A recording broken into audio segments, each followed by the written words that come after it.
time.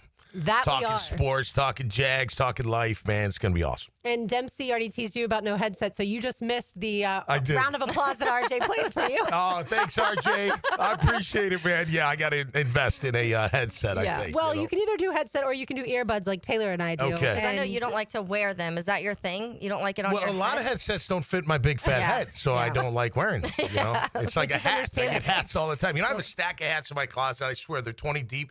That they're the ones that you snap. Yeah. Right. Take it all the way to the last rung. Still doesn't fit. So annoying. They're Something cool tells hats, me too. that if you brought those into the 1010XL headquarters and put them, we have a big table in the kitchen where people put stuff that is up for grabs for free. Yeah. Where They'd you be found your gone. snacks earlier, those hats would be gone in about 25 They would be. minutes. I know. That's why I don't want to let them go. I want to get the extender, I think. They There make are those things, right? extenders. Yeah, Yeah, make they those do. things. Yeah, Oh, I I knew they did for necklaces. I didn't Because realize like for with the hats. snap ones, it's like a little snap piece that goes on each side that you can extend it a little yeah, bit. just need a little bit. Yeah. It's not a lot, but it's it's definitely needed. I get it. I'm the opposite. Most hats don't fit me because they're too big. And I can take the snap down to the smallest, and it still Right. doesn't fit my tiny head with my tiny jeez. brain. You'd be swimming in my hats. You're spinning around.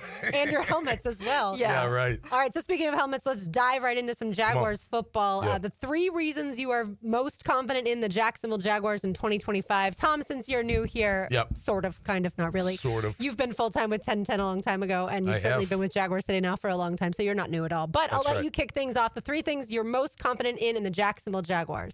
Defensive line, I think they're going to be pretty formidable. I like the 2 edge guys. I think Eric Armstead moving inside is going to be a humongous move, and they got to keep him in there. I'm looking forward to seeing Mason Smith, Jordan Jefferson. I want to see what they can do. D-Ham, look, man, he's going to be there. I kind of feel like I already know what he brings to the table, which sometimes it's okay.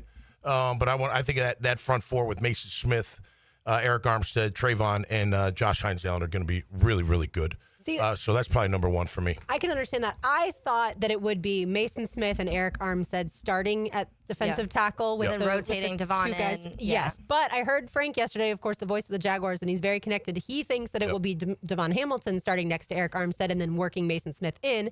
And maybe that changes through training camp, certainly. Or as the season goes, too. Sure. What did you like, Tommy, when you were watching Mason Smith last year, especially in that second half? He's a formidable force. His problem is he gets tired and then he stands up. And he's a monster of a human being, as we all know. So that doesn't matter when you stand up because they'll take you for a ride, But he played pretty well in that last 3 games. He looked like he had it all together, physically, mentally, emotionally. Look, these young guys, you don't know coming in from the league, and we don't know what was going on, why he wasn't playing. I know he had the ankle injury, but it seemed like a little tug and war with the GM and the head coach. Yeah. Like, am I like gonna a power move. Power stroke. I think also he wasn't in necessarily the best of shape, and he's talked about that. He mentioned that maybe he didn't come into the season in the shape he probably should have been week 1. Well, in this heat and this humidity, as you well know, if you're not prepared for it, it's going to send you to the bench. Well, 2 things I want to see this training camp. I want to see hitting and I want to see conditioning. Yeah. You have to condition. And if you're not going to condition, they got to do it on their own, and they got to do it outside in the heat. Now, running around in practice is conditioning. Don't get me wrong. But to run conditioning after practice is a mindset. It just makes you mentally tough. It's like going to the gym. You don't necessarily want to do that last set. Like leg press or squat, but you do Taylor it. doesn't know. Because I was like, yes.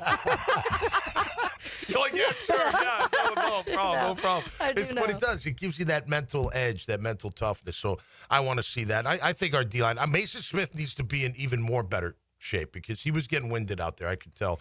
But I'm looking forward to that. I think number 2 would be the receivers. Okay. Yeah, and I look, I may be in the minority here, but I want to see Travis more on offense than on defense. I think Brian Thomas. I've been in that boat, too. De'Ami Brown and him, that's speed, like ridiculous speed. You get De'Ami one-on-one or any of them one-on-one, inside, outside, it's going to be a nightmare for that defense. So I think they're going to bring a lot. And then at the end of the day, I think it's Liam Cohen.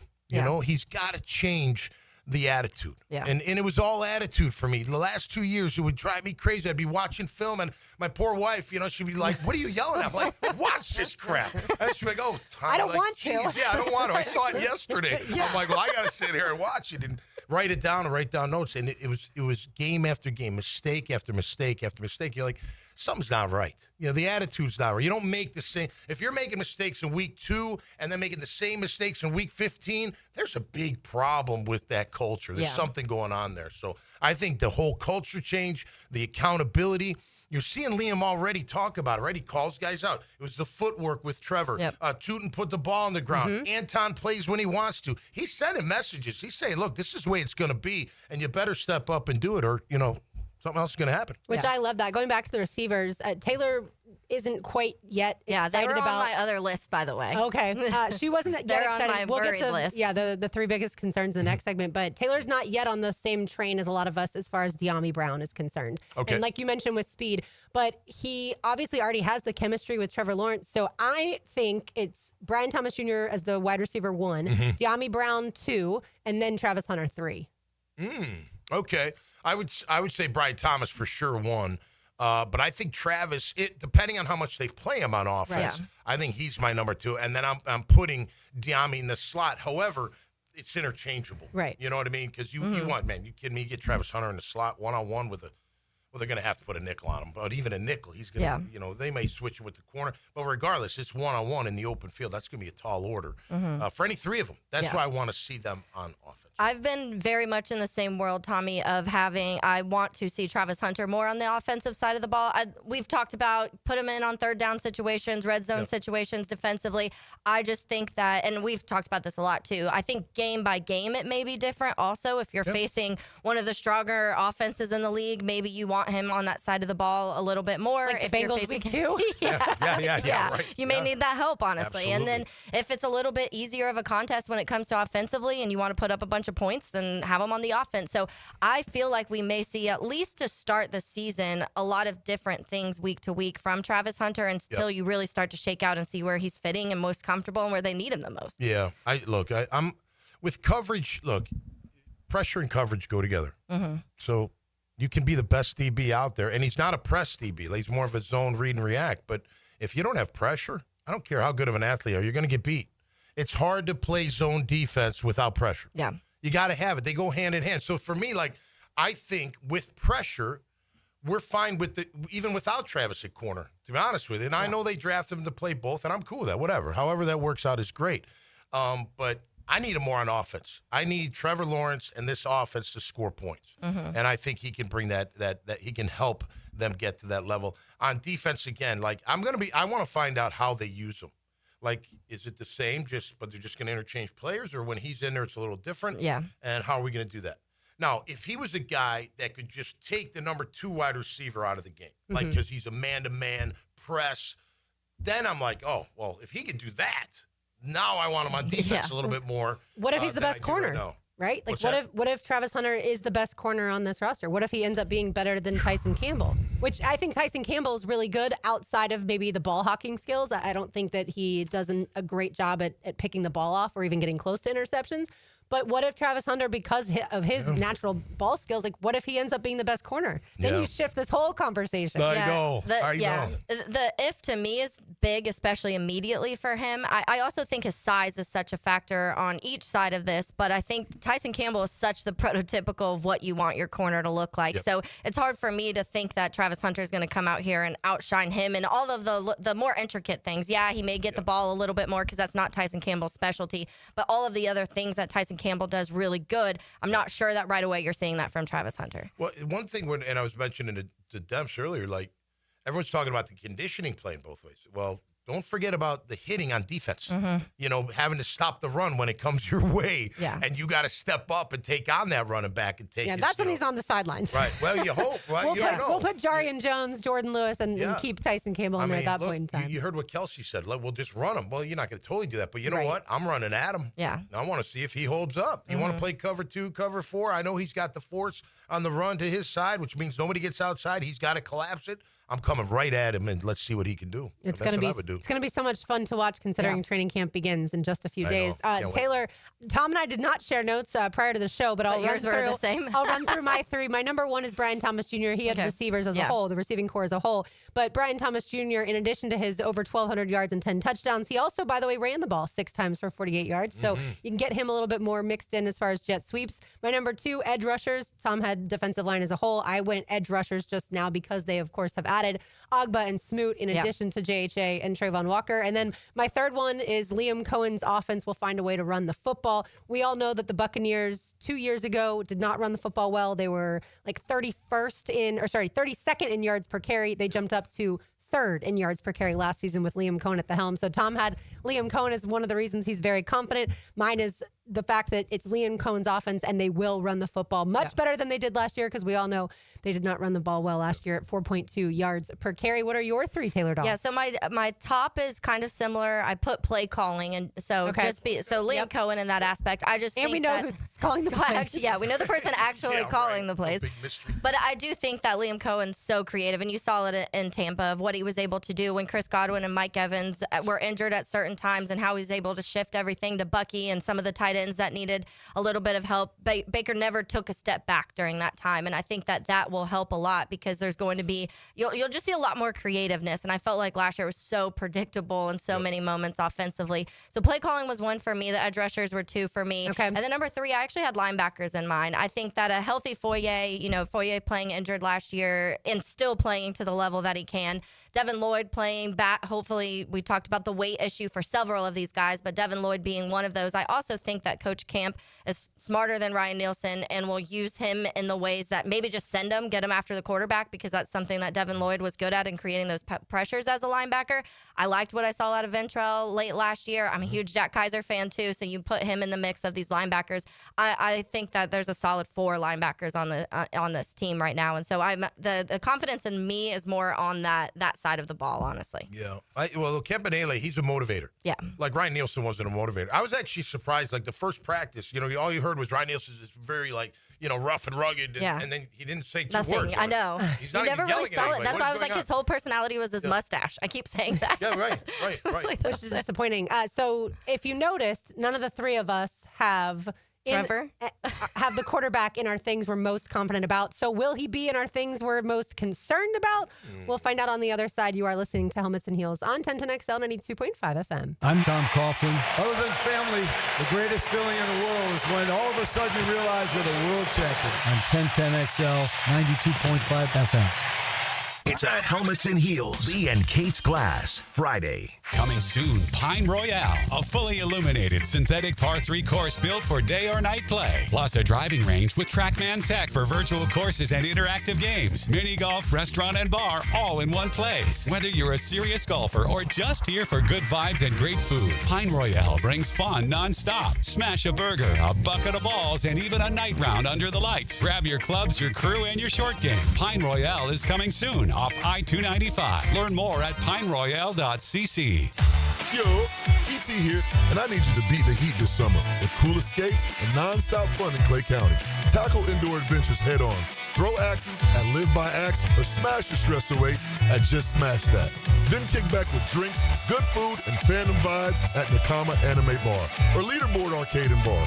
Whether you're blowing off steam or just looking to chill, Clay County got your perfect indoor getaway. Find your cool at exploreclay.com. That's exploreclay.com. Have you got concrete or asphalt rubble piling up? Arcosa Crushed Concrete will pay you for it and recycle it. They're just minutes from Everbank Stadium on Talleyrand. Call Arcosa Crushed Concrete and get paid for what you don't need. ArcosaCrushedConcrete.com. Ready to add some value to your day? The everyday deals at Sonny's have got you covered. Right now, you can get the pork big deal for $10, the pork and rib combo for $12, all you can eat ribs for $19.99, and our new loaded barbecue potato for $11. Available all day, every day.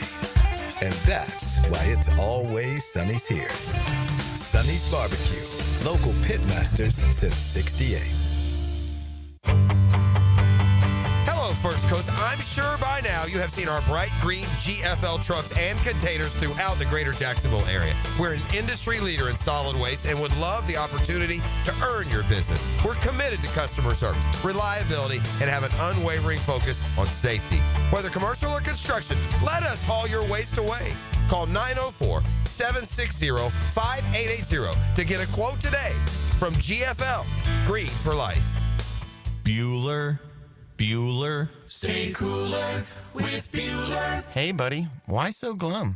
Stinky ice cubes, Jason. It's all downhill from here. What? The tap water at my place smells kind of funky. Funky tap water makes funky ice cubes. I meet a nice girl, invite her back to my place for a cocktail, and blow my whole romantic gesture with a mojito that smells like dog's feet. Wait, I can totally make you way cooler.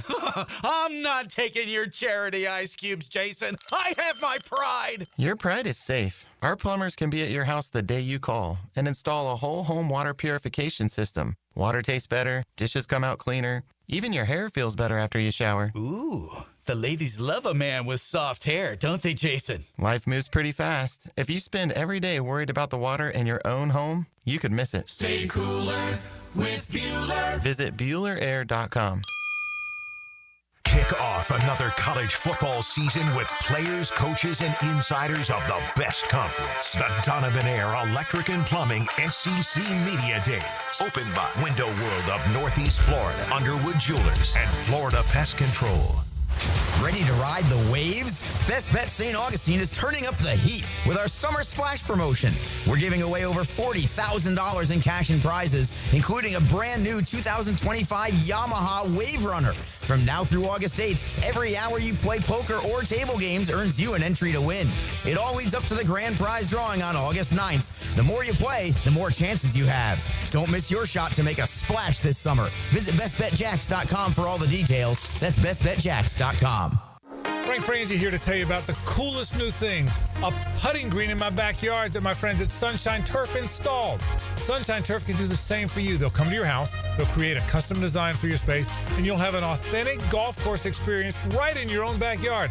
I freaking love it. Sunshine Turf is family owned and they made the process so simple. So visit sunshineturf.info or call them at 904-383-0243 and get a free quote today for your own putting green. Get it from Sunshine Turf.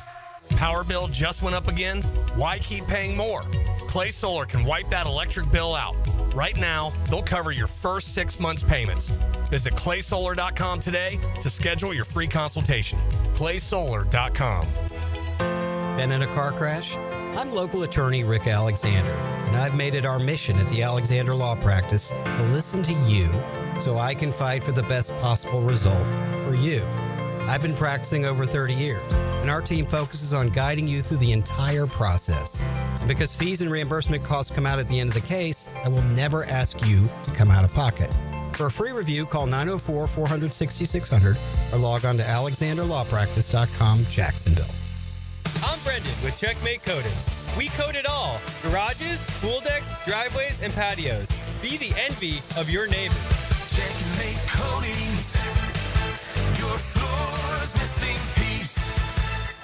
David here with Royal Pest Services. It's back. Our summer Centricon Termite Special. New installs begin as low as $249. And if you have existing Centricon, but your renewal is through the roof, we can transfer you to Royal at no cost. Visit RoyalPestServices.com to schedule a free estimate. 1010XL is presented by Farrah & Farrah, exclusive injury law firm of the Jacksonville Jaguars. Protecting you and your family. Call 396-5555. Jacksonville.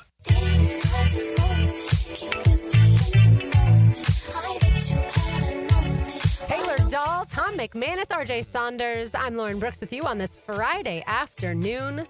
Tom is hanging out with us for one more segment, and then we'll release you to the weekend, and then we'll have you here full-time with us on Monday. And remember, everybody, we will be 2 to 4. XL Primetime will be noon to 2. All the other programming stays the same. Yeah. Was that Sabrina Carpenter on the way back in? Anybody know? I believe you. RJ, that's I a got question 3 daughters. for you. Listen, all types of music in my house, so that's a good one, RJ. That is. We were talking about that earlier in the week because Shania Twain's coming into town. Oh, I know. We're trying to go. Are you? Okay, and that's what I was like, I feel like Tommy would like some Shania Twain. Actually, my birthday's the 30th. Yes. I turned 55, and I know yours is the 25th. 25th, yeah. So we're trying to go to Shania Twain. I'm trying to lean on some friends in the Jags. Yeah, I got help me out. But Taylor and I have tickets to one of the nights, so we'll have to all plan it. All right, that'll be fun. Dad Bods is playing Sunday too? We're playing Sunday the 20th, okay. at Pete's. Nice. On the deck. That'll be fun. Afternoon. What It'll be time? rocking. 4 o'clock. 4 o'clock. Yeah, okay. it's going to be hot, Mark but we your don't calendars. care. I sweat anyway. Well, where the band is, you're covered at least. Yeah, we are. But everybody else, unless you're under that one like tiki bar, then you are in the sun. But wear your bathing suit. Go with your dad bod. Take your shirt off. We're at the Whatever. beach. Meg, Men. I mean, girls too, can if you want too. to. I can't stop you. Just but wear your nonetheless. bikini. All right, we just talked about the things that we're most confident in when it comes to the Jaguars. Now let's get into our biggest concerns. Does anyone have quarterback on their list of their top 3 concerns for the Jacksonville Jaguars? I do not. Tom has to think about it. I also do not. Yeah. I think third, though. Okay. He's not my number one concern. And obviously You want me staying to go? healthy is go a ahead. part of this conversation. O-line, we just don't know. Yep. You know, and I should have said this about the D-line. They looked really good, but the O-line couldn't really block them full Right. speed. You know, Yeah, so you that's got to true. figure that out. All new faces. You know, look, Outside I of the wanted them to tackles. upgrade tackle. I Yeah. wanted Maybe. them to upgrade left tackle, but we'll roll with Walker and see how he does. I like Macari. I think he's going to bring some attitude. Hainsey, I think, is going to be good because he knows the system. I'm a little look. I mean, guys get beat out. We all get beat out, but you know he did lose his starting job last year to a rookie who's very good. Yeah. Shame that Wirfs isn't going to start the season for Tampa. He's got a knee that's going to thing. hurt I saw them. that. But I think O-line, but it's more because I just don't know. You know what I mean? On paper, they look okay. You know, it's funny. I was standing next to TJ Slaughter at one of the practices, and he goes, man, they're just not massive. Like, Fred Johnson is, yeah. But by the way, did you see him run down the field on that one interception, Antonio Johnson? Yes. And I don't he, think like, he he scooted. can really run. You're like, Yeah. oh my God, yeah, massive run. But he was right. Like, even the guards, they're not like big, earth-moving type guards. Now, that doesn't mean they have to be effective. Milam's probably the biggest of the guards. He's a big guy. Yeah. I mean, they're all big guys. Don't get me wrong. They Yeah. walk in here. But you'd be like, "This is a comparably, big guy." But yeah. Comparatively speaking, you know, I look at that guy like one guy I'm looking forward to watching in Pets is Sal Wormley out of Penn State. He's 6'3", 330. He put Jack Kaiser on his back. I don't think he meant to. It was just it was a blitz and it wasn't full speed. But anyway, he's got some power. And I don't know if he's gonna be in the first 10, maybe practice squad, maybe a little bit better. Who knows? But I think he's a really physical player. So anyway, offensive line is a concern, but it's more because I just don't know. Safety and running backs holding onto the ball are number 2. So I'm concerned about that, right? Like, you know, Tank would be the workhorse already if they weren't worried about him putting the ball on the ground. And his pass blocking is not very good. Tootin has been known to put the ball on the ground from time to time. Maybe not as that bad, but it's happened. Yeah, 9 fumbles in college for Tootin. 9 fumbles in college. Whoa, man. That didn't Yeah, it was a hurt him. problem. Man, that's... I think Is it hurt that him a bold? little. I guess that's bold. We'll just take the kid because he runs a 4.3, but he puts the ball on the ground. He can't put the ball on the ground, obviously. But number 3 it's Trevor. It's Trevor. Trevor has all the physical. We all know this. He's got all the physical tools, elite physical tools. He's very tough, very physically, mentally, emotionally tough. But something's missing, and it's been missing. I think the way he reads the field. Sometimes his game management's not very good. His mechanics get bad. He does this throwing off my back foot, swinging it from the side, which... Patrick Mahomes makes that look cool. Yeah, but... Because he completes the pass. If you complete the pass, you can do it, right? Yeah. You can do it. But you get into those kind of bad habits. So they're going to have to break him out of that. They're going to have to make sure that he can see things clearly. I know Baker Mayfield said that Liam helped him with pre-snap reads, so maybe he can help him there. Absolutely. Look, Trevor, we all want him to be this super-duper star. We do. He's number 1 overall. We love him as the face of the team. He's really good in front of the podium. You know what I mean? If he could put it all together on the field, I mean, A+++ for the guy you want at quarterback. You know what I mean? The problem, obviously, he came in billed as generational, and so the expectations for him were to be Andrew Sky Luck, high immediately, who was the yeah. previously billed generational quarterback. Andrew Right. Luck came out right out of the gate, and outside of obviously getting hit a lot, getting sacked a lot, Andrew Luck was a generational quarterback. And so for Trevor, he stepped into that moniker or that, expectation, and it's not fair in spite necessarily. of getting hit a lot, he was still able to. That's part of that Sure. too. People are like, okay, well, Andrew Luck did it. And then obviously we saw there's a reason Andrew Luck retired early, and we don't want that to happen to Trevor. And look, I understand your mechanics can break down when the pocket breaks down too quickly. And so that certainly goes back to offensive line. And is Trevor now, after 2 years of being injured, certainly 2 years ago he had 5 different injuries, and then last year 2 different injuries. After all that, is he starting to get nervous about the pocket collapsing, or does he trust his offensive line? I think that is a huge concern. And then you talk about the situational awareness or lack thereof. Yeah. Which has been, Lauren, one of your biggest things is that situational side. I've probably been one of the more critical people when it comes to talking about Trevor Lawrence, just because I feel like we use the phrase a lot as it excuses or reasons, and I feel like we've had some reasons, but we've also used a lot of excuses. And so I do think that the best quarterbacks in the league elevate and go beyond some of the issues, and he hasn't done that. Can he not? I don't know. We'll see it once you have once you have maybe a little bit more functional things happening around him.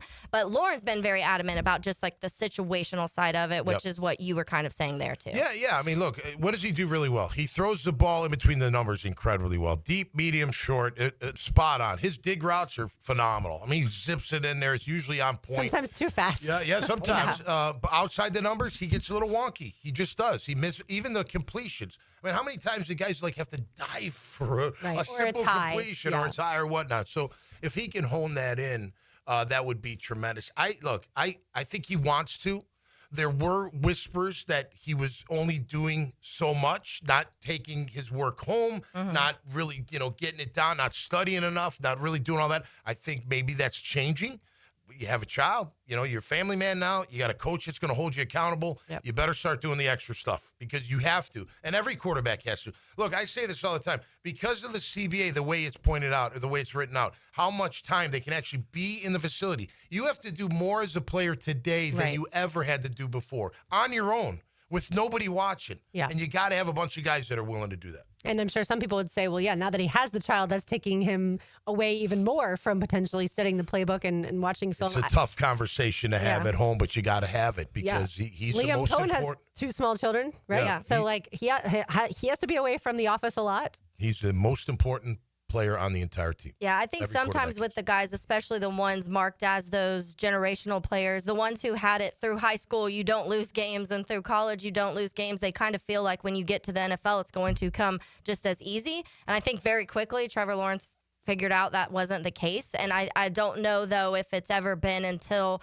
what we've seen this offseason where you felt like you feel like he noticed it. Okay, I'm going to have to work a little bit extra. I do need to change my mechanics. I can't just keep doing the same thing and feel like I'm going to win football games. It just hasn't correlated the same. Yeah, I meant, by the way, Liam Cohen has to be away from his family a lot, not the office a lot. That's the life, man. And that's why I never want to get into coaching, to be honest with you. Certainly understand all the moving and stuff, too. Yeah, have either of you watched any of the new season of Quarterback on Netflix to this point? No, is it out? It's fantastic. Yeah. Okay. It's 7 episodes. Each are an hour long. I've made it through the first 3. And one thing to your point about when you're at home, one thing I noticed, so Jared Goff it's the game where he turns his ankle, and so he's at home getting his treatment, but also his legs elevated. His wife's on the couch next to him.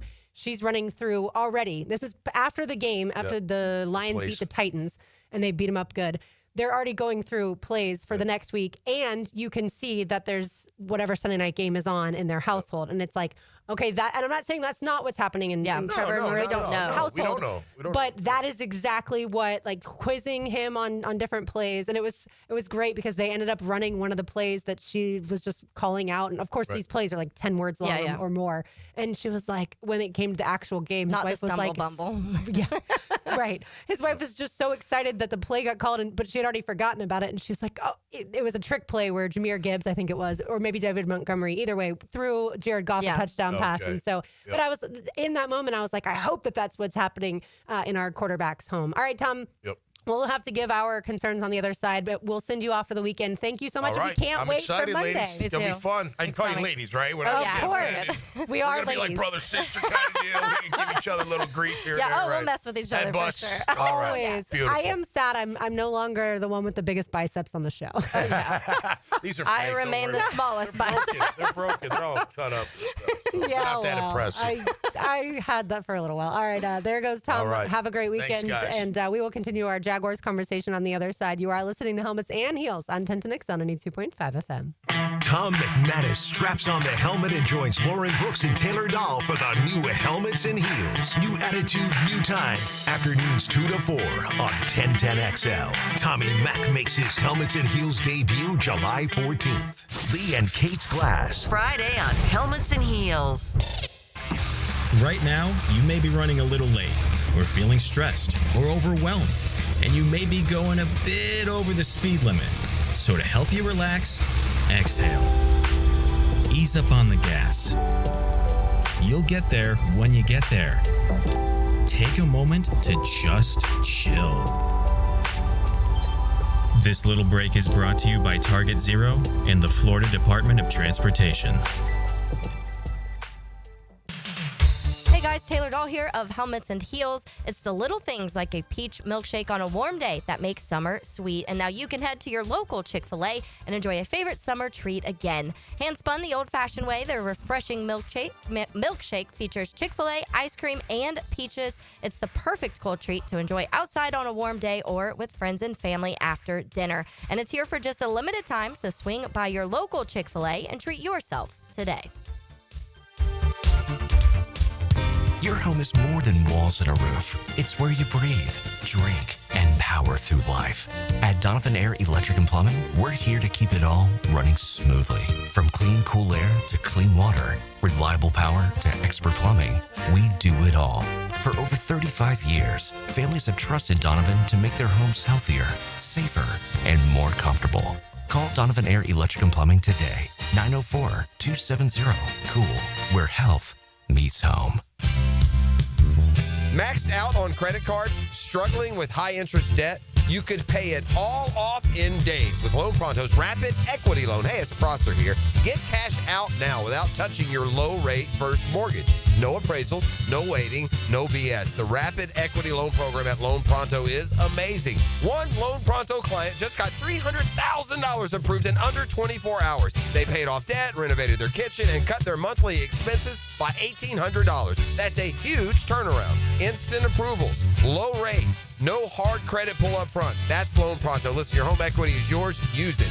Get cash to consolidate your debt down to one easy, low monthly payment. Call Loan Pronto now for a free instant appraisal for your home and see how much cash you can get today. Loan Pronto is an A+ rated by the Better Business Bureau and have nearly 2,500 5-star Google reviews. Call now and start the conversation. Go to loanpronto.com or call 999-1508.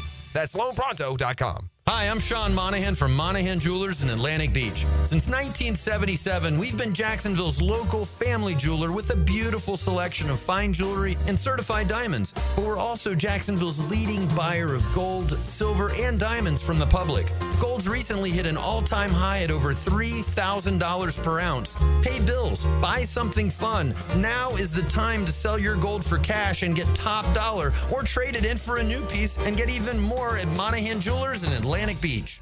I used to dread going to the dentist. Every visit felt like a sales pitch with constant upselling, surprise fees on my bill, and I could never get in when I needed to. But Harbor Dental Care? Totally different. They saw me the next day, gave me honest pricing up front, and even set me up with a payment plan I could actually afford. No pressure, no surprise charges, just kind people who get it. If you want to experience dentistry the way it should be, book your appointment today at harbordental.care. That's HARBOUR dental.care. This date in sports history is brought to you by Southeast Orthopedic Specialists. On July 11th, 1989, Bo Jackson starts the MLB All-Star Game with a leadoff home run and wins All-Star MVP. Football season is almost here, so before it arrives, I'm going to get my home organized. Lauren Brooks here. Closets by Design creates custom storage for every space, lifestyle, and budget. From closets to garages to laundry rooms or entertainment centers. Anywhere that needs to be organized. Call today to schedule a free in-home consultation and receive 40% off plus an additional 15% off with free installation. Yes, that's 40% off plus an additional 15% off during the month of July. Call 878-9393 or visit closetsbydesign.com. Looking for an exciting, fun-filled evening the whole family can enjoy? Discover the thrill of indoor football. It's fast-paced, action-packed, and full of family fun. It's a battle for the playoffs as your Sharks take on the San Antonio Gunslingers. This Saturday, July 12th at 5-Star Veterans Memorial Arena. Kickoff at 7. Ask about the new 4-packs, 4 tickets, 4 food vouchers, and a $20 gift card. All for only $100. Get tickets at jacksharks.com or call 904-621-0700. Prosser here. The Sharks smell the playoffs in the water. It's rock and roll night presented by Dick's Wings. Dress up as your favorite rock star for a chance to win a prize or join us on the field after the game for our free autograph session sponsored by Showtime Sports Cards and Collectibles. Ask about our new 4-pack, 4 tickets, 4 food vouchers, and a $20 gift card, all for only $100. Tickets start at just $15. To get yours, call 904-621-0700. That's 904-621-0700. Sharks football, where memories are made. 1010XL is presented by Farah & Farah, exclusive injury law firm of the Jacksonville Jaguars. Protecting you and your family. Call 396-5555. Jacksonville.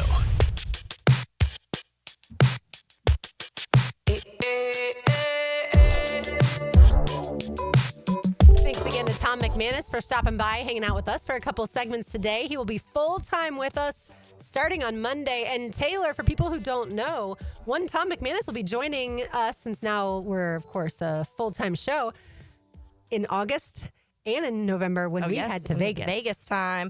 Yeah, I'm very excited about that. We were talking a little bit about it yesterday, how neither of us really knew what to expect when we went last year to Circa Casino and Resort. And then on the way back, we were like, that was great. I mean, the food was fantastic. Drinks were fantastic. Vibes were fantastic. It is a little bit different because we went, obviously, in December last year, so the big pools were hot tubs. This year, it'll actually be pool parties going on and whatever, so it'll be a whole different experience for us this year. But I am super excited. So if you do not know, we will be out there the 21st, 22nd, and then we come back the 23rd. But it's what exactly are they calling it? It's the ultimate football kickoff party, and you just have to register somewhere in Nevada. But of course, we're going to be in Vegas. Yeah. You can register at any Circa Sportsbook in Nevada. But the Circa Million and the Circa Survivor, the Circa Million is where you pick 5 games against the spread each week for both quarterly and season-long prizes, with $1 million for the season winner. And then Circa Survivor, which we've told you a couple different times, people from Jacksonville have won it before. 1 pick a week, no spread. If you are the last man standing, you are guaranteed to win or at least split $15 million. I was trying to remember what exactly was happening that weekend. So it's their football kickoff weekend is what we'll be there for. But you can go anytime now until September 6th to be able to register for the Circa Million or the Circa Survivor. But yeah, we did have someone from Jacksonville when I think we'll have him on Helmets and Heels coming up in the next week or two. And so you can kind of hear his approach maybe, or maybe he doesn't want to share it. I don't know.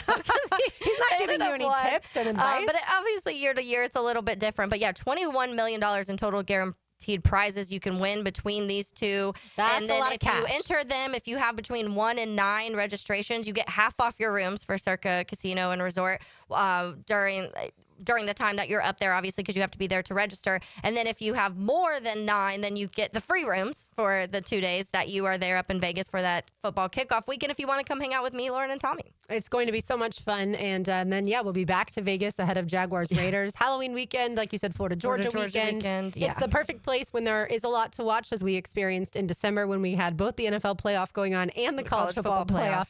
All of those things happening at once. They have the massive sports book, which is fantastic. They've got Stadium Swim, to your point, and it's usually beautiful weather out there in Vegas. So we are certainly looking forward to it. And again, you can visit 1010xl.com/Vegas to learn more. I already have a lunch scheduled next week with someone who wants more information on Vegas, Taylor. So I will explain everything. All right. We just had Tom McManus list his 3 biggest concerns for the Jacksonville Jaguars, and help me remember the first one.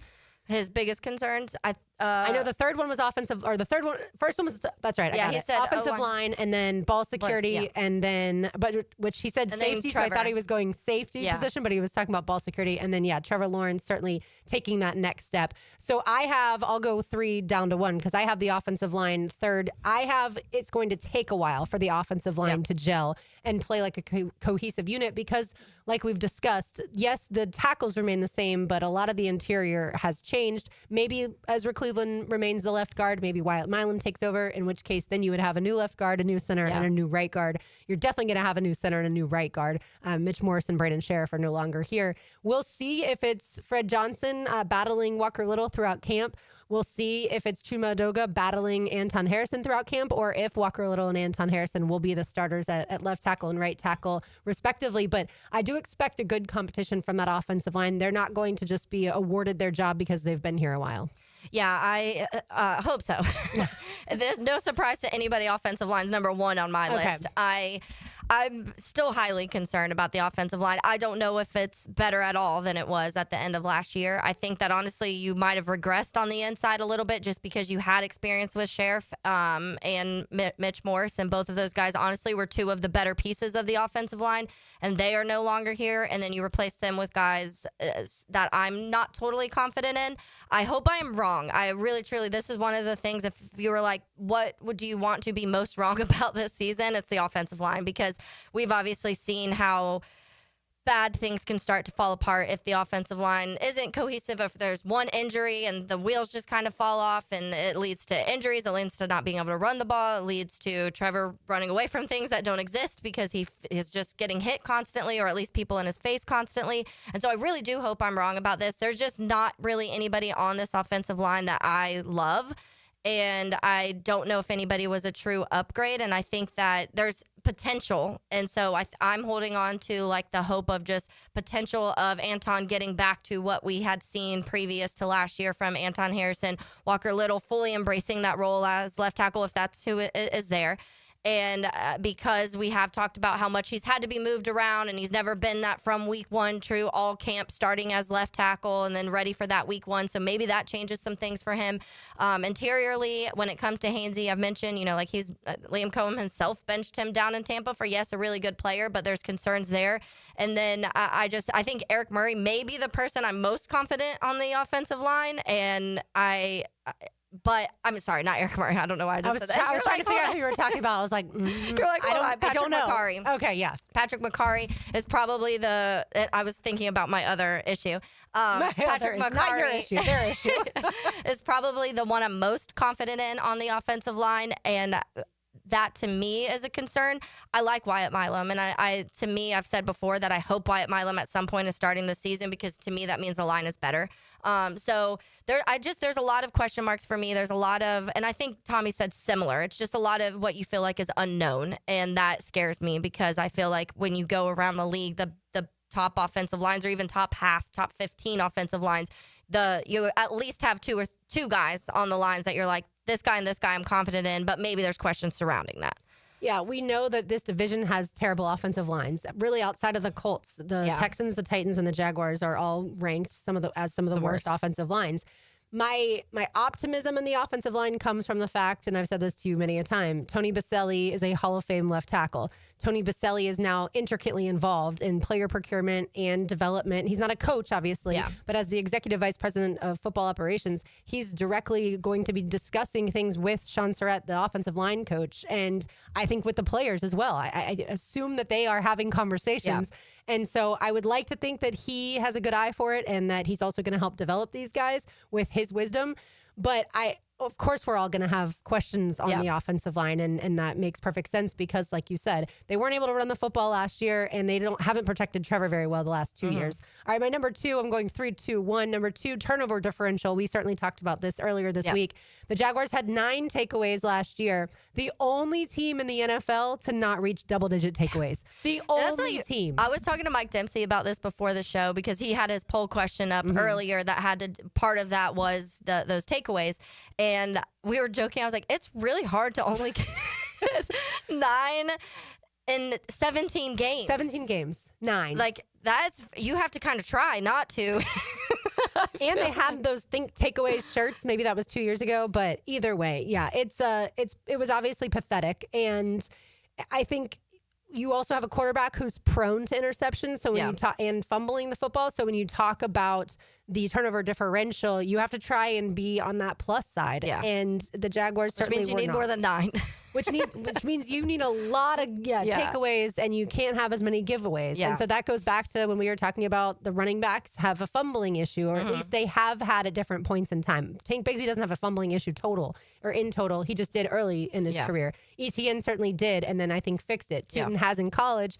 Yes, he fumbled the very first time he got a snap in the offseason program, but hopefully, he learns from that, and they're going to work certainly very hard on that. So to me, you've got to be able to take care of the football, because we know that when you're not a great NFL team, and this team is not, I'm not going to put them in the great category by any means at this point in time, but when you're not great, the margin becomes so small. Yeah. When you're a great football team, you can turn the ball over and still win football games. But that's not where this team is. And so to me, that turnover differential, they're going to have to be in the plus category. Yeah, it's very rare it's very rare in the NFL that you lose the turnover battle and win. But to your point, the teams that do it are the best teams in the league. Sure. And it's because they can overcome it in other ways. You know, The Vikings had Sam Darnold throw multiple interceptions last year, and they still won the football game. Yeah, Jared Goff, one of the games last year, threw 4 picks in one game, or 5 maybe, and still won. Like, it's because you have a balance also. So if the offense has a down day, and Jared Goff, or in that circumstance, or here, Trevor Lawrence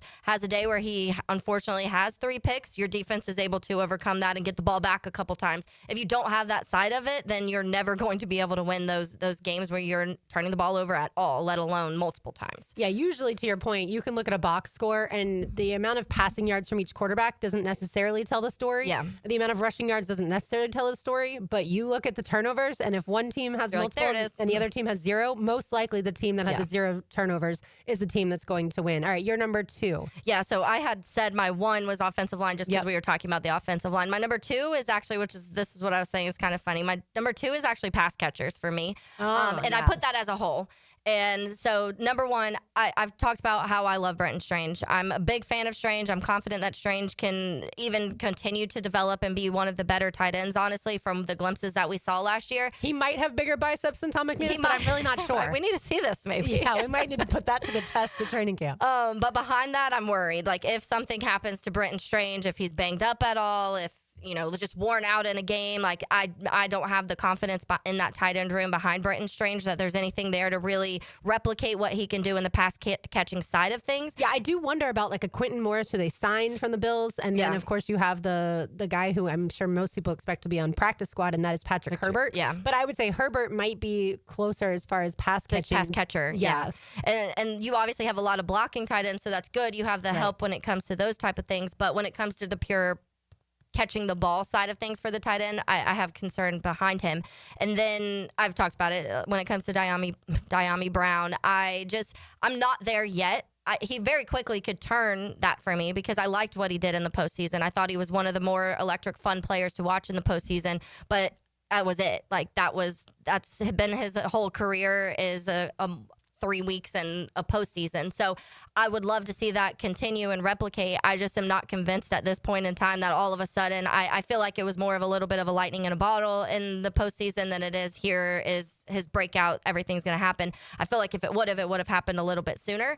But these are things that I hope I'm wrong with, because I do think he is going to have to be a massive part of this offense, especially because Travis Hunter will be on both sides of the ball. So you don't really know where he's going to be more or less, or certain games. And then I think Travis Hunter in general, when it comes, we've already talked about having to kind of work on that route running side of things, that he's not as natural as a wide receiver. How much is he going to be over there? He's also a rookie in general. That transfer, and you already see a little bit of some bumps, some learning curves, I guess, when some of these guys are young coming into the NFL. It's a different quarterback. There's a new offensive scheme in general for a lot of this offense. So I just think that, and to your point, it may be a slow start, but to me, how quickly can that get going? And I'm not totally sure, and that's where I get a little bit hesitant for the pass catchers in general. And I put literally in parentheses as I was taking my notes, aside from Brian Thomas Jr., very confident in that. I just have concerns with the rest of that room, and I have the concerns with the room behind Brenton Strange. And then even when it comes to the running backs, I want to see them implemented more in the passing game, because I think that when you saw the most success with Trevor Lawrence, it was when Travis Etienne was able to catch the ball and they had that connection in that way. So whether that's him, whether that's Bashal Tuin, or I don't see Tank really being that guy, but one of those guys being able to be involved in that game more, we will see, because we've seen it kind of fall off for Travis Hunter, and we haven't seen Bashal do it in the NFL. So I just have a little bit of concerns of how quickly all of this will be able to kind of sync up in the pass catching world. I can understand that. Yeah, certainly depth at the tight end position. We'll see if Hunter Long and Johnny Munt are, guys that maybe surprise us, and just because they haven't done it in the past doesn't mean they can't do it as far as catching the ball. But yeah, Britton Strange staying healthy is huge. And then to the running back point, like LaKent Allen, I'm fascinated to see what he can do as far as catching the ball out of the backfield. I just don't know how much we'll see him. I'm in that world. Sure, I get that. Yeah, I mean more training camp when we get to see the 2s and the 3s and things like that. And then my number one concern for the Jacksonville Jaguars in 2025, the secondary. Yeah. They invested certainly in it. However, last season, and I'm of course going off of last season because that's the most recent season we've seen, they were the worst passing defense in all of the NFL, giving up over 250 yards per game. They were the 31st total defense. So that you'd think can only go up from there. And certainly they got rid of Ronald Darby and they got rid of Andre Sisco and they brought in new pieces like an Eric Murray. And Brian Nielsen's gone. Like a Jordan Lewis. Yep, Brian Nielsen's not here. Anthony Campanile is now the new defensive coordinator. They brought in or developed Jarian Jones. They brought in Travis Hunter. There's guys there that I think can play well in addition to the guys that have been here, like a Tyson Campbell, a Buster Brown, a Darnell Savage. I just don't know that they can take the leap that is necessary because, as we all know, the NFL is a passing league. While, yes, the run game is coming back into more of the vogue as far as offenses are concerned, vogue position, but it's still a passing league. And so if you don't have a good secondary, especially if your rushers can't get to the quarterback really quickly, then your secondary is asked to do a lot and cover some super talented guys in this league. Yeah, I put mine as safeties. Which that's also not a surprise if you've listened to the show at all. I'm a little more confident in the corners than maybe some other people. I think that, Tyson Campbell missed 5 games last year. That to me is more of a concern than the cornerback room as a whole, personally, because I think that if Tyson gets hurt, then you do have some things that you've really got to figure out. And then honestly, maybe at that point you have to put Travis Hunt. Like Travis will probably have to play a lot more at corner. We will see how things go. This is going to be one of the rooms that will be interesting to see. But I think between Jarian and Monteric, you have a better corner opposite Tyson and Travis Hunter, by the way. One of those 3 are a lot better corner than what Ronald Darby was last year. And I think that Jordan Lewis, when you talk about it, and last year was very, very good season. Before that, he was okay. He didn't have phenomenal years before that, but he's always been a solid nickel corner. And so I do think that I'm more confident in the corner room. Safeties, I'm scared. I was scared last year. I've been scared since it started. We will see. I'm confident. I liked the Caleb Bransall pick. I didn't love it because I've said it before, you could have gotten a guy like an Xavier Watts, but I do think that everybody says that's the position he should be playing, and so we will see how quickly they can kind of transfer him, get him into that room, and get going with that. And that's a conversation will be had. I've said it before, though. Darnell Savage is okay to me. He's decent. Honestly, saw some of the charts. Darnell Savage was one of the worst last year in one of the categories. I'll have to go back and find it. But I was like, that's not what you want to see. And I had retweeted it. It was like, this is why the safety room sucked, because every single Jag safety last year was what in the bottom left quadrant of what you didn't want to happen. And I just think there's a lot of unknown in the safety room still, and it scares me. I don't know if it's been also massively improved or any improvement, honestly. And so the safety room, to me, I could have maybe even put that 1 on my list, because I just think that I'm not confident in that room right now. That could change very quickly if Caleb Bransall, in which Coach Campbell's very high. He says body type and everything fits. He likes what he saw. The one OTA I did go at, I liked what I saw out of Caleb Bransall. But you got to see that in real game action, real speed, when the offensive line's actually blocking and people are hitting and pads are on. Yeah, I'm interested to see who starts at safety when the season begins. Is it Eric Murray opposite Caleb Bransall? Is it Eric Murray opposite Andrew Wingard? Is it a different combination of guys? I'm curious as to how it all works. But yeah, they certainly are high on the guys that they drafted and the guys that they brought in as free agents. And whether we're high on them or not, doesn't matter. That's what this new regime has told us by bringing those guys to Jacksonville. You want to talk some college football on the other side? Yeah, let's do it. Let's talk some Georgia football with Mark Weiser. You are listening to Helmets and Heels on Terminix on 92.5 FM. Gotta get to the station. On a scale from 1 to 10. 10. 10. 10. 10. 10. 10. XL. You're looking through a Lee and Kate's Glass Friday on Helmets and Heels. Hello, all you Jacksonville sports fans. Don here from Taco Lou. If you're in the mood for some great tacos, cold Dos Equis, and maybe even a sip of some fine tequila, then the Lou is calling your name. Come out to Jack's Beach and experience what many have dubbed the #1 taco in the 904. There are plenty of great taco joints in town, and we're proud to have been around for this long, and we have only you, the fine people of Jacksonville, to thank for helping us grow and become who we are today. Cheers to you, Jacksonville, and thank you from the Lou crew. Taco Lou in Jacksonville Beach. Has someone you care about been arrested or had their driver's license taken away? I'm Susan Cohen, and I work with David Robbins at the law firm of Epstein & Robbins. We are experienced fighters for those charged with DUI, domestic violence, and all criminal offenses.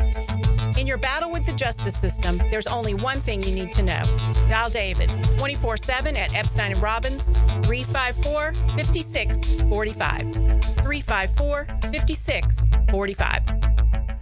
You wouldn't drive your car 50,000 miles without an oil change. So why are you ignoring your septic tank? Septic tanks need to be pumped every 3 to 5 years. Call 904-862-6769 to schedule your septic pump out with the pros at Duck Duck Rooter. I'm still going for it, even with higher stroke risk from atrial fibrillation, an irregular heartbeat not caused by a heart valve problem. Over a 3-year study, Eliquis apixaban tablets reduce stroke risk better than warfarin, and over 97% of Eliquis patients did not experience a stroke. A first stroke occurred in 2.9% of warfarin patients versus 2.3% of Eliquis patients.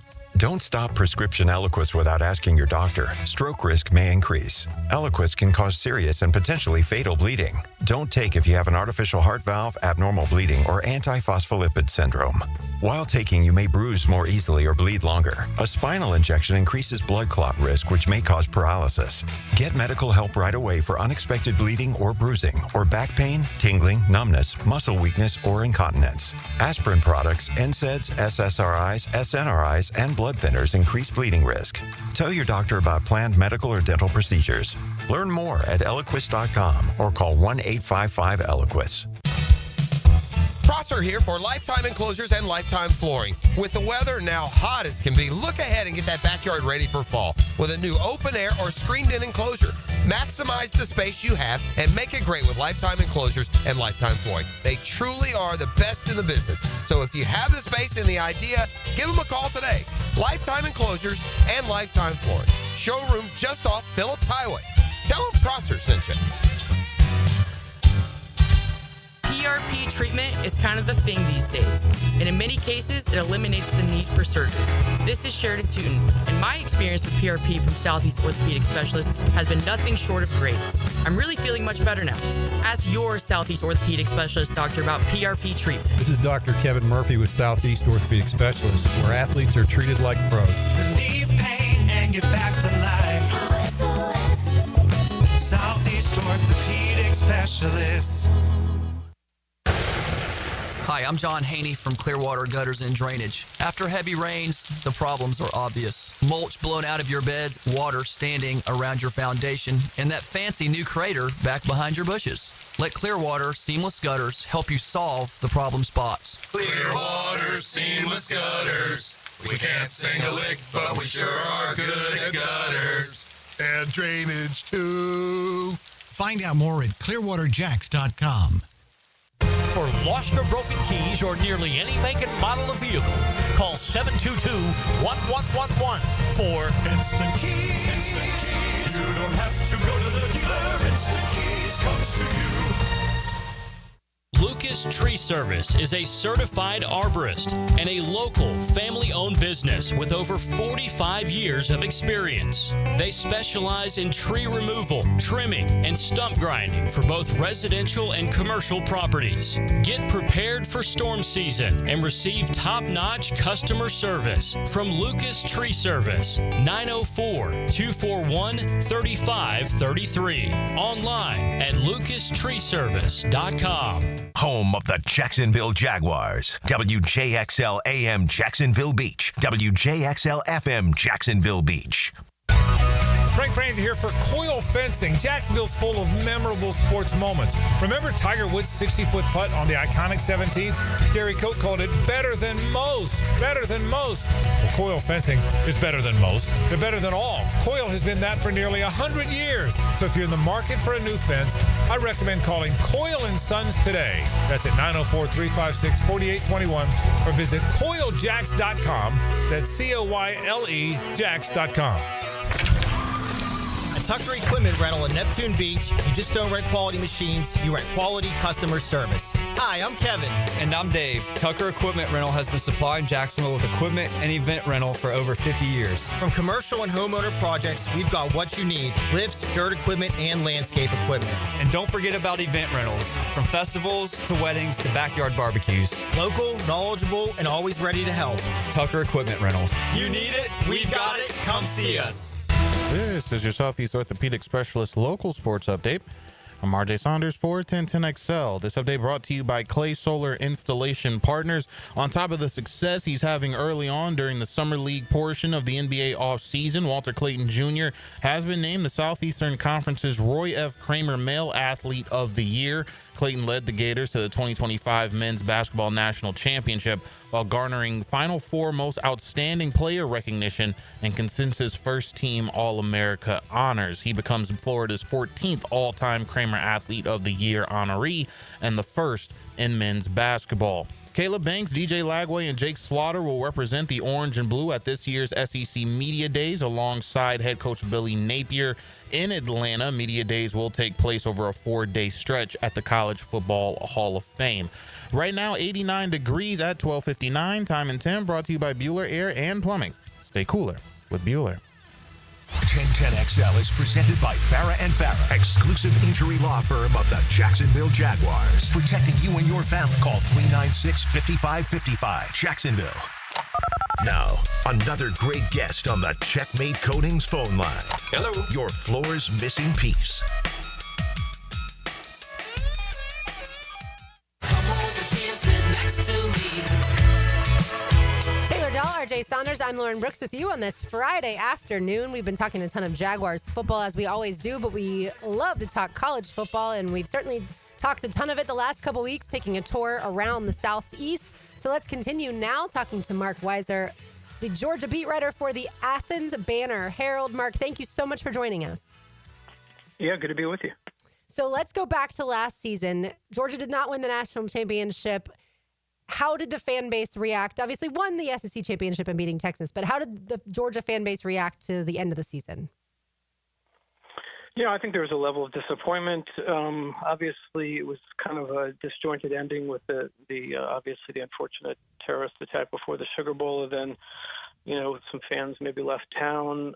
But, you win the SEC after kind of a battle royale regular season where Georgia, took their share of losses, but still ended up in the game, and ended up getting that first round bye, but, not a good performance.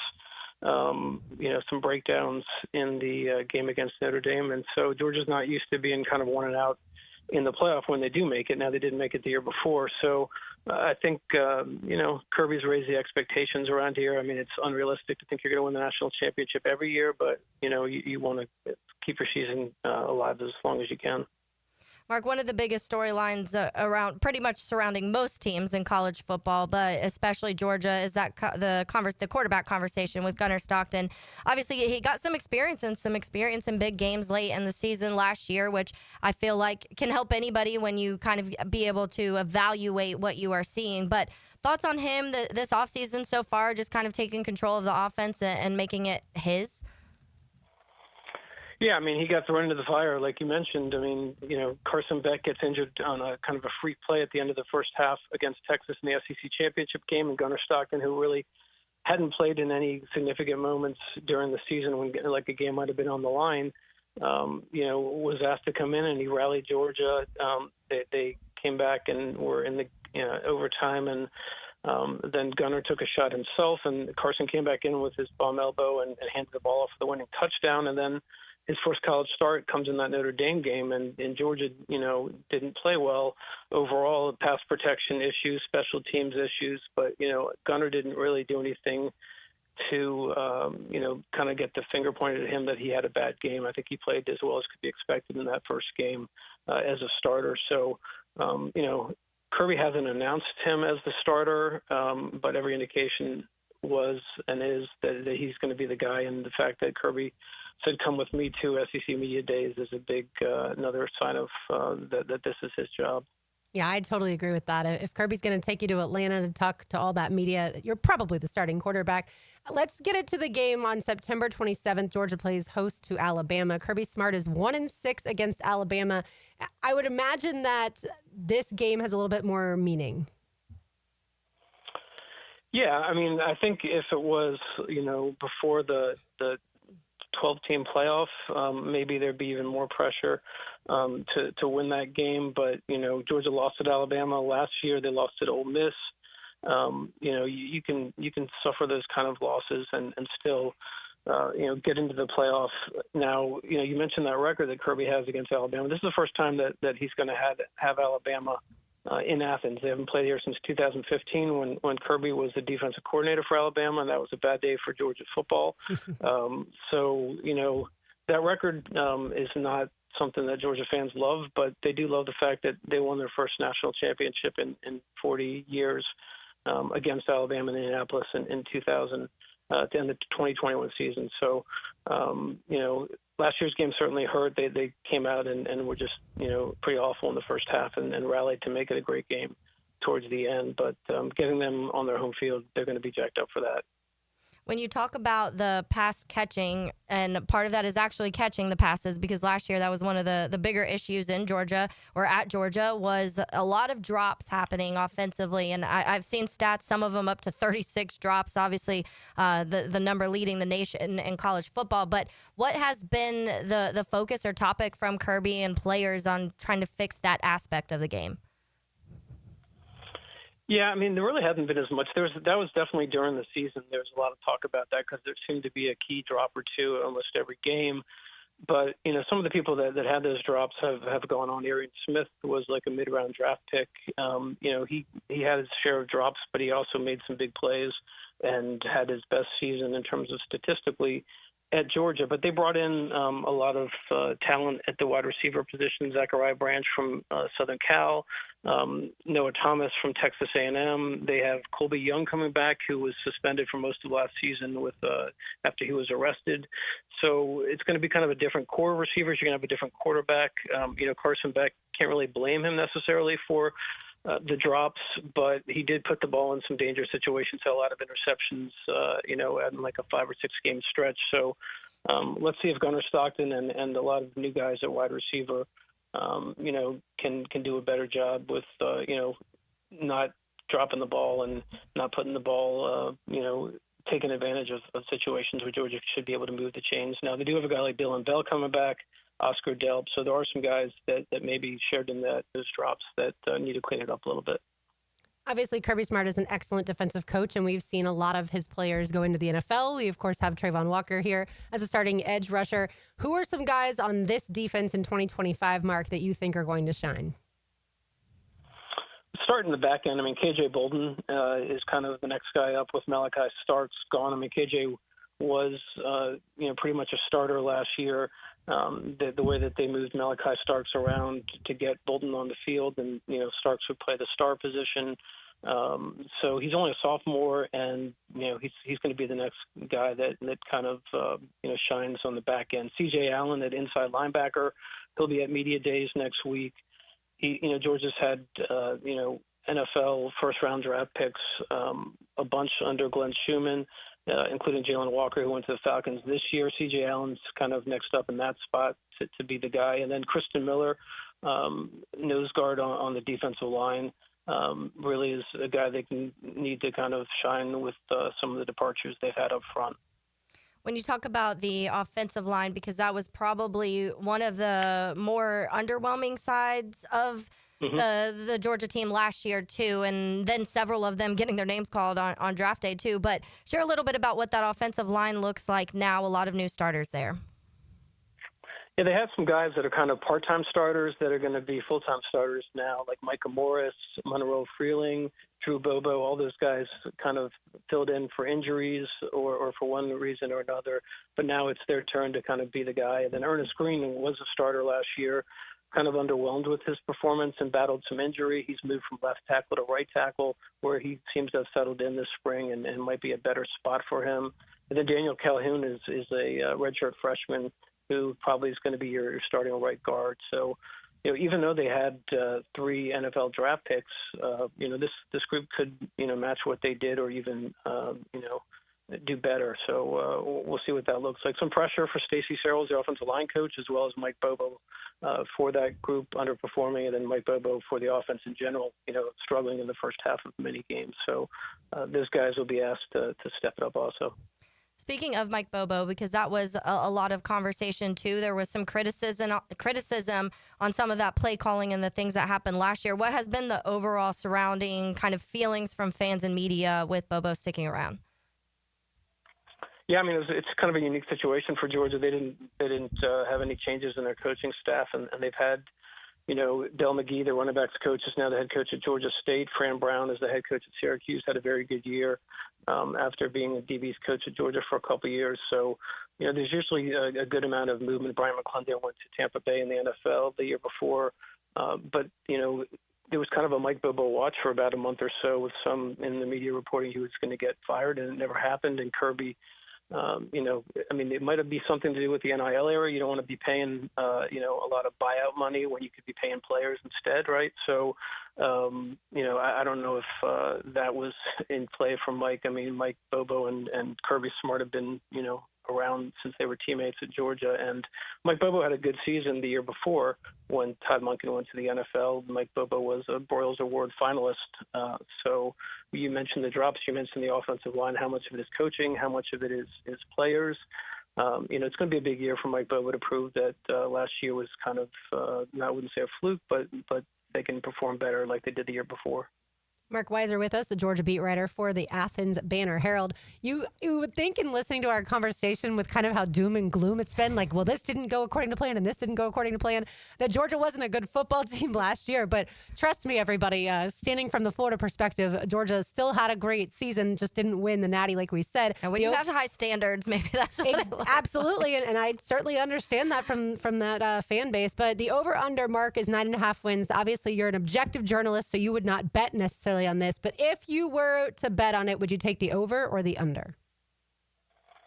I haven't actually done my wins and losses. I'll probably do a projected column like that in the weeks ahead. But, okay. but I'm going to just say over because of the way the schedule plays out. I mean, the toughest games are at home this year instead of the road. You're getting Texas in Athens. You're getting Ole Miss in Athens. You're getting Alabama in Athens. You're going to Tennessee. You're going to Auburn. You're playing Florida and Jacksonville. So I like the way it shapes up for Georgia. Georgia Tech was like an 8 overtime game last year. That's not even in Atlanta's home field. It's in Mercedes-Benz Stadium, but Georgia's won it 10, 12 straight years in Atlanta anyway in that matchup. I like the way the schedule shakes out better for Georgia, so I'd say over. I had a friend that was at that 8 overtime game, said it was absolutely freezing, just bitterly cold. Yeah. That's wild. Real quick, Mark, before we let you go, I do want to ask you thoughts on Carson Beck and what version do you think, because I do feel like we've kind of seen a couple different versions of Carson Beck. What version do you think that Miami will be getting this year? It'll be interesting to watch. I mean, the fact that he was in the NFL draft and pulled out and obviously made a lot of money in the NIL game between his revenue share and the deals down there that he has, and coming off the injury and then, being in the media spotlight between, his girlfriend and, I guess there was a robbery with his sports car. So there's been a lot of distractions type stuff, but, he's a good football player when he's playing, at the top of his game. And it was kind of, we mentioned the interceptions he had last year during that stretch. It would have been interesting to see what Georgia would have done in the playoff with a healthy Carson Beck, because you'd think that he would give him a better chance to win than Gunnar Stockton in terms of Gunner's never been in that situation, the experience in the big games. So it'll be worth watching, because Carson was an NFL first round type guy, and I'm not sure he is anymore. I think he's got a lot to play for his pro future as well. Yeah, certainly it'll be an interesting storyline for Georgia fans to follow. Well, Mark, we so appreciate your time, and certainly we'll be looking for your coverage in the Athens Banner Herald. And for people who want to follow Mark online, at Mark Weiser, at MarkWeiser on X. Thank you so much, Mark. Yeah, I enjoyed it. Thanks.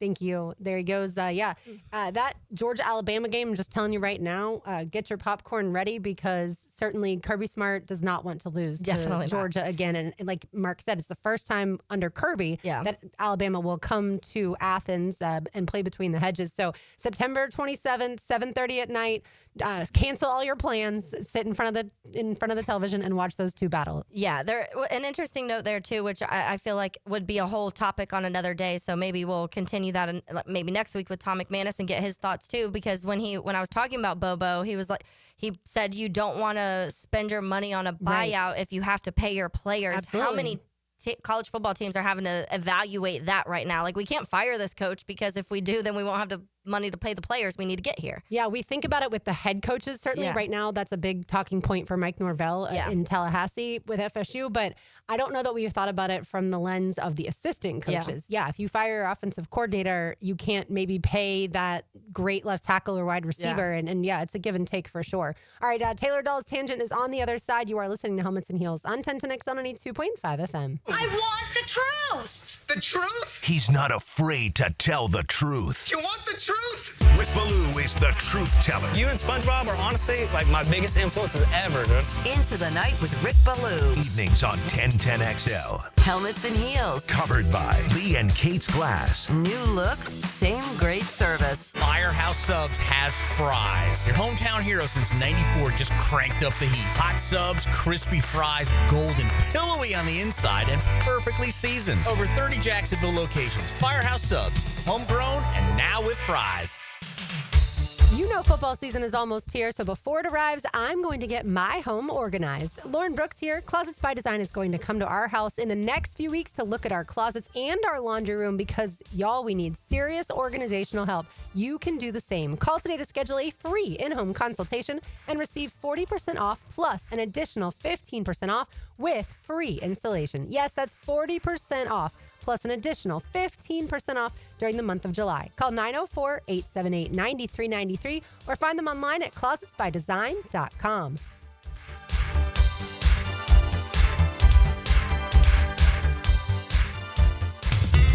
It's tune-up time, and Florida Home AC, the official AC partner of the Jaguars, wants to partner with you for a cool summer season. Tune up your AC unit right now so it's running at peak performance when you need it most. Just call 777-4300 and order a tune-up for just $59. Keep your unit humming at optimal level. Log on to FloridaHomeAC.com and take advantage of their savings. Keep cool with Florida Home AC. That's 777-4300. The SEC and the ACC will face off in Jacksonville at the 81st TaxSlayer Gator Bowl game December 27th at 7:30 p.m.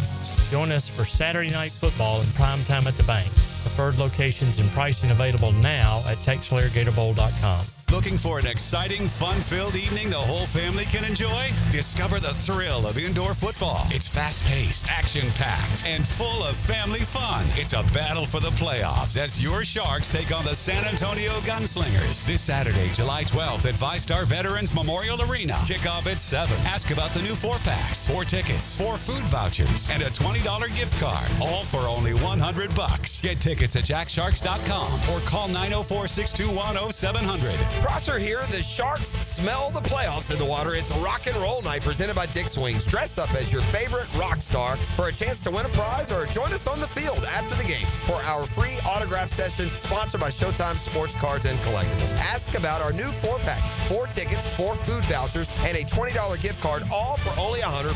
Tickets start at just $15. To get yours, call 904-621-0700.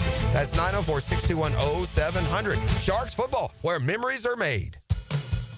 With Lee and Kate's Glass, you're gonna see a big difference. Hey, it's Frank Frangie. Look, when it comes to glass needs around the home, there's one name I trust, Lee and Kate's. It's local, family-owned, and they've been part of our community since 1926. They've taken great care of me over the years, and I know they'll do the same for you. Visit LeeandKatesGlass.com. With Lee and Kate's Glass, you're gonna see a big difference. Get ready. The Jacksonville Rock Orchestra brings to life the magic of Fleetwood Mac. like you've never heard it before. A 27-piece symphony fused with a full rock band, performing timeless hits like Rhiannon, Dreams, and You Make Loving Fun. One night only, July 11th at the historic Florida Theater. Get tickets today at floridatheater.com. Brackish Vodka, the spirit of the sportsman and proud partner of the Jaguars, is poured at Southern Coast Seafood, now open Mondays. Enjoy craft for $12.99 a pound on Tuesdays. Drink Brackish Wednesdays with $1 oyster on the half shell. Brackish Vodka is the first clean craft vodka made right here in Jacksonville for whatever your sport is. If your sport is crab at Southern Coast, your vodka is Brackish. Southern Coast Seafood, now open Mondays. Brackish Vodka, proud partner of the Jaguars. Don't miss the Bari Breakdown with Dr. George Bari on XL Primetime, Wednesdays around 3:20 for the latest in sports injuries. From all the big names in the game, who's MIA, who's coming back from injury. Dr. George Bari on XL Primetime, Wednesdays at 3:20. Hey, it's Carline here. If you're shopping for a new ride, you've got to check out Atlantic Infinity. Not only do you get a luxury vehicle, you also get the Atlantic Infinity Promise Free with every new car. That's almost $2,500 in added value just for buying smarter, and you don't have to sweat it out on the lot. Shop in their indoor climate-controlled showrooms. It's cool, comfortable, hassle-free. They're on Atlantic near St. John's Bluff, or browse anytime at atlanticinfinity.com. It's Mike Dempsey, and now's the time to get your roof hurricane ready with Apex Roofing and Contracting of Jacks Beach. Look, our rainy season is no joke, and if your roof's got damage, leaks, or it's just plain worn out, don't wait. Apex is local, dependable, and will show up on time using only premium materials with ironclad warranties. No shortcuts, no stress, just quality work you can trust. Skip the storm season scramble. Reach for the peak with Apex Roofing and Contracting in Jacks Beach, or visit apexroofingfl.com. 1010XL is presented by Farah & Farah, exclusive injury law firm of the Jacksonville Jaguars. Protecting you and your family. Call 396-5555. Jacksonville.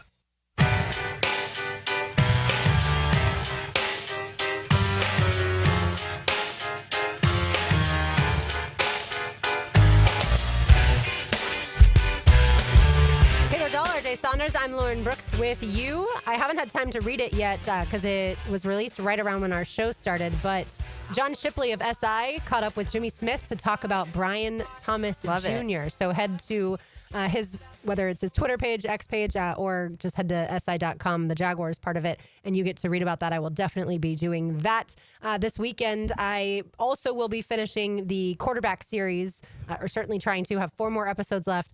Highly recommend. I've got to watch it. I've seen clips now at this point that make their way to social media, and I definitely need to go through. And it'll probably be one of the ones where this weekend I'll start and finish it, because it seems like it's that from what everybody is saying. It sounds like it's that type of thing. I was watching this different show last night. It's a show called We Are Liars. Saddest ending ever in the entire world. So I was like crying the entire last episode. I was like, I should have just watched the quarterback show. Well, I could have been crying because we were watching the Rays, and the Rays had a 3-1 lead in the bottom of the 7th. And earlier that day, the Rays had traded for Brian Baker, who is a North Florida Osprey. So shout out to the North Florida Osprey baseball program. However, Taylor, things didn't go according to plan. Hours after he was traded from the Orioles to the Rays, he ended up walking the first 2 batters, gave up a double, and then gave up a 2 RBI single, and the Rays lost 4-3 to the Red Sox in Fenway. So hopefully Brian Baker, it does a better job moving forward. But I'm not sure why Kevin Cash would have put him in that situation when, like I said, just earlier that day he was traded. You know that and the last time he had a relief outing, he didn't pitch all that well. Yeah. But either way, so I was basically crying just watching baseball, not We Are Liars.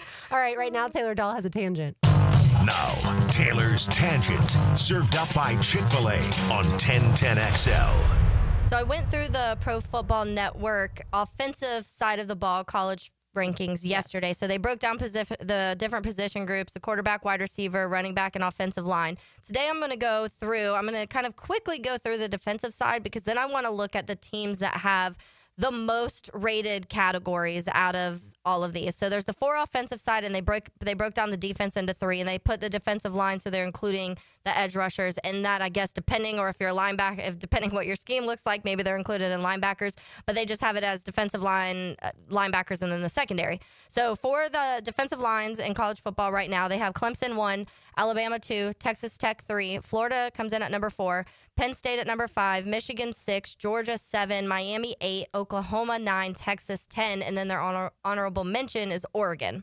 Interesting that Texas Tech is that high, but we do know, we've been talking about this all week, Texas Tech is pouring money into their football program, and so they are buying players left and right. They're also pouring money into other sports, as we saw with softball. But yeah, I'm not surprised, I guess, that their money is going then to defensive line. Yeah, and so their explanation for that one, the Red Raiders brought in arguably the best transfer portal class this offseason, and their defensive line was the biggest beneficiary. In fact, all 4 projected starters on Texas Tech's defensive line played for 4 different schools last year. So that's just a part of that. But yeah, you're paying them. Lee Hunter, he said, is his number 5 returning defensive tackle in all of college football too. So the guy they do have returning, that is one of the best players in college football. So there's a little combination of that. But and Florida has a ton of returning talent. We talked a little bit about Florida's roster earlier this week. Tyreek Sapp, Jamari Lyons, who wasn't able to play last year due to injuries, is now able to play. Caleb Banks. Yep. Yeah, George Gums is another good guy. Even though, yes, you lost certainly some talent, Jack Pybert and the like, but still, they've got some really good defensive front. Yeah, and he says Sapp is his number 7 edge rusher in college football and was 9th in the nation at 90.4 PFF grade in 2024. Banks was his honorable mention defensive tackle and leads all returning Power 4 interior defenders with 53 pressures since 2023.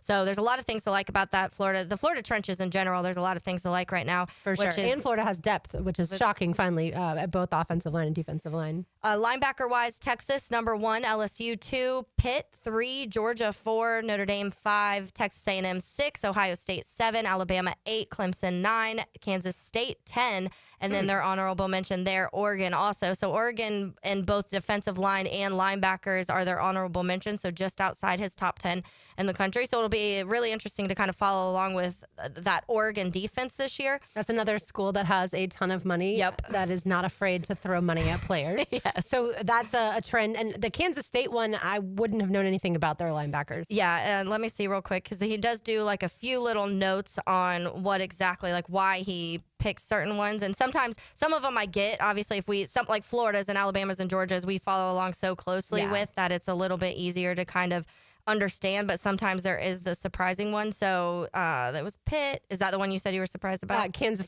State. I mean, they were number 10. Pitt but too, by the way, Oregon added a guy that used to play at USC, and then Georgia, Bear Alexander. Yes. So people the name Bear so much. Yeah, of course you do. But yeah, people certainly are around here are familiar with him. So Kansas State, he said the Wildcats returned the highest graded linebacker in the Power 4 from last season in Austin Romaine, who posted a 91 PFF grade.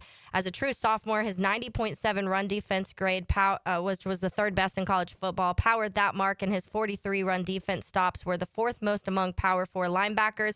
He says number 4 linebacker returning in college football. He said that Kansas State also returns another starter and redshirt senior, Desmond Purnell, who was 5th among all FBS linebackers with 30 pressures last year. And then Rex Van Wyn played 174 snaps for the Wildcats in 2024, and he is one of his top 2 in college football. So I guess 3 returning players that he really likes puts them in those rankings for him. And so then it goes to the secondaries. It has number 1, Texas, number 2, Alabama, number 3, Notre Dame, number 4, Clemson, number 5, Ohio State, number 6, Oregon, number 7, Indiana, number 8, Duke, number 9, Georgia, number 10, Penn State, and then their honorable mention is Tennessee.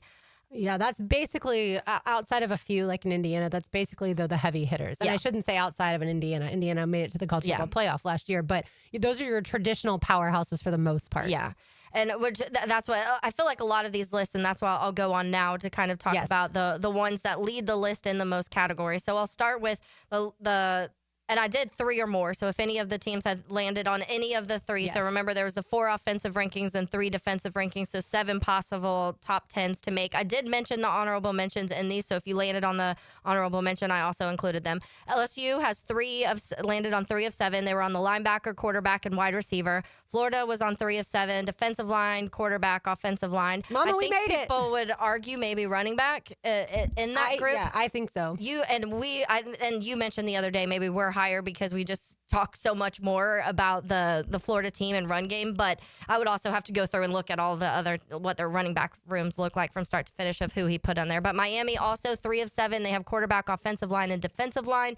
Ohio State only 3 of 7, which I feel like some people might be surprised by that.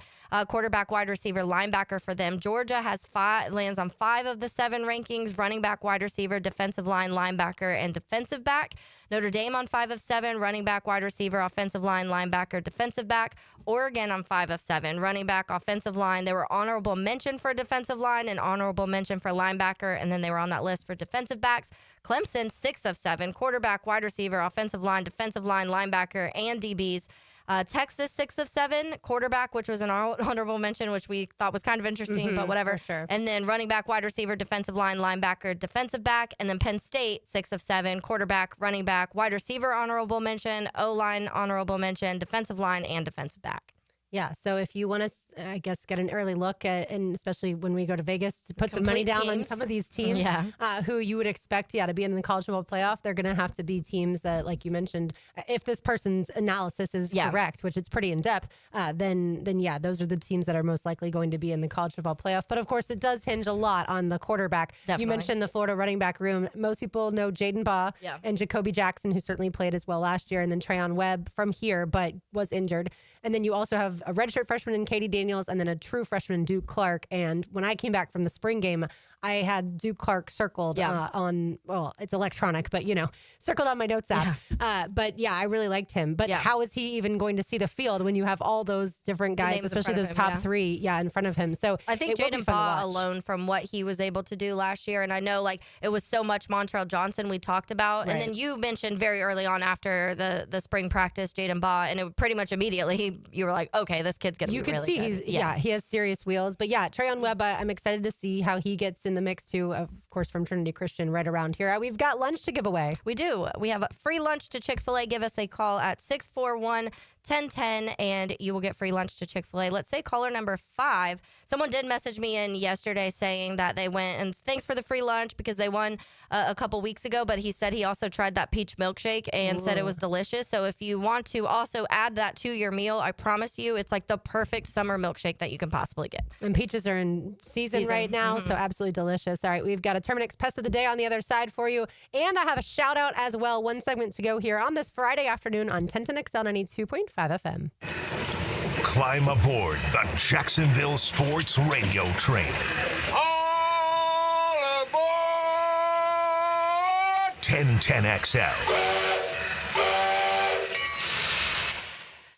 Lee and Kate's Glass, Friday on Helmets and Heels. My son had a meniscus surgery a couple years ago. Went smooth as silk, was playing tennis in 2 weeks. This is Patrick Malarkey, and I highly recommend Southeast Orthopedic Specialist. Our son Eric's a Division I collegiate baseball pitcher who is having shoulder pain. We took him to Southeast Orthopedic Specialist and are confident that he's now on the road to recovery. This is Beth Anderson, and we love the care Eric receives at Southeast Orthopedic Specialist. Southeast Orthopedic Specialist. I used to dread going to the dentist. Every visit felt like a sales pitch with constant upselling, surprise fees on my bill, and I could never get in when I needed to. But Harbor Dental Care? Totally different. They saw me the next day, gave me honest pricing up front, and even set me up with a payment plan I could actually afford. No pressure, no surprise charges, just kind people who get it. If you want to experience dentistry the way it should be, book your appointment today at harbordental.care. That's HARBOUR dental.care. Hi, I'm Sean Monahan from Monahan Jewelers in Atlantic Beach. Since 1977, we've been Jacksonville's local family jeweler with a beautiful selection of fine jewelry and certified diamonds. But we're also Jacksonville's leading buyer of gold, silver, and diamonds from the public. Gold's recently hit an all-time high at over $3,000 per ounce. Pay bills, buy something fun. Now is the time to sell your gold for cash and get top dollar, or trade it in for a new piece and get even more at Monahan Jewelers in Atlantic Beach. Yo, it's TNT here, and I need you to beat the heat this summer with cool escapes and non-stop fun in Clay County. Tackle indoor adventures head on. Throw axes at Live by Axe or smash your stress away at Just Smash That. Then kick back with drinks, good food, and fandom vibes at Nakama Anime Bar or Leaderboard Arcade and Bar. Whether you're blowing off steam or just looking to chill, Clay County got your perfect indoor getaway. Find your cool at exploreclay.com. That's exploreclay.com. Right now, you may be running a little late, or feeling stressed, or overwhelmed, and you may be going a bit over the speed limit. So to help you relax, exhale. Ease up on the gas. You'll get there when you get there. Take a moment to just chill. This little break is brought to you by Target Zero and the Florida Department of Transportation. From humble origins on Beach Boulevard to the grandeur of the old homestead, Takaloo has bucked the odds, selling cheap tacos and even cheaper beers since 2008. I'll be the first to lament that nothing is cheap anymore, but much has not changed in 17 years. Bangin' Shrimp still rocks, margaritas flow day and night, and we love to see old friends and make new friends every day. You can still spin the wheel or sit outside on the patio in the sun with friends and family. It's been a ton of fun, and we have you, Jacksonville, to thank for 17 years. Takaloo in Jacksonville Beach. No one knows more about fishing the First Coast than Captain Kevin Faber. The Ring Power Fishing Forecast Show. Reeled in by the Pest Pros at Royal Pest Services. And Awaken 180 Weight Loss. Thursday nights at 6 on 1010XL AM. Life is about choices and the decisions you make. I'm David Robbins with Epstein & Robbins. If you're convicted of a DUI, you'll have to face severe consequences. Walking through the doors of the courthouse or appearing at a bond hearing can be extremely intimidating. Without the right lawyer, you're likely to make the wrong decision. Let our team help you make the right decisions in court. Epstein & Robbins, the right choice. Epstein & Robbins, fighting for your rights since 1975. Joe C. for CSS Fireplaces and Outdoor Living. And if your dream is to create that space where you're living large in your backyard, then you need to get with the good people at CSS. They put a gas log in our fireplace, an awesome fire pit out back where the kids can toast s'mores and we can just hang out and watch the game. It's all part of your outdoor living experience with CSS Fireplaces and Outdoor Living. You dream it, we build it. CSS. Are you looking for a place to outfit your truck or van? It's Catlin Truck Accessories. For 105 years and 4 generations, Catlin is the name you can count on. This is Keith Catlin, and we know trucks and vans too, from Lear toppers, ladder racks, van shelving, strobe lighting, rolling lot bed covers, and everything in between. If you want quality products and great customer service, there's only one name. It's Catlin. Who can you count on? Count on Catlin. For 105 years, you can count on Catlin. Whether your AC needs a quick fix, a full replacement, or just a little TLC, Duck Air Conditioning has got you covered with fast and honest service. Call 904-862-6769 to get your cool back, or online at duckac.com. If someone you love needs a pick-me-up, then it's time to get serious about it and send them a Kuhn Floral Arrangements. Dylan Denmark here with 1010XL. You'll be assured of a quality delivery, that's for sure. Log on and order online at kuhnflowers.com.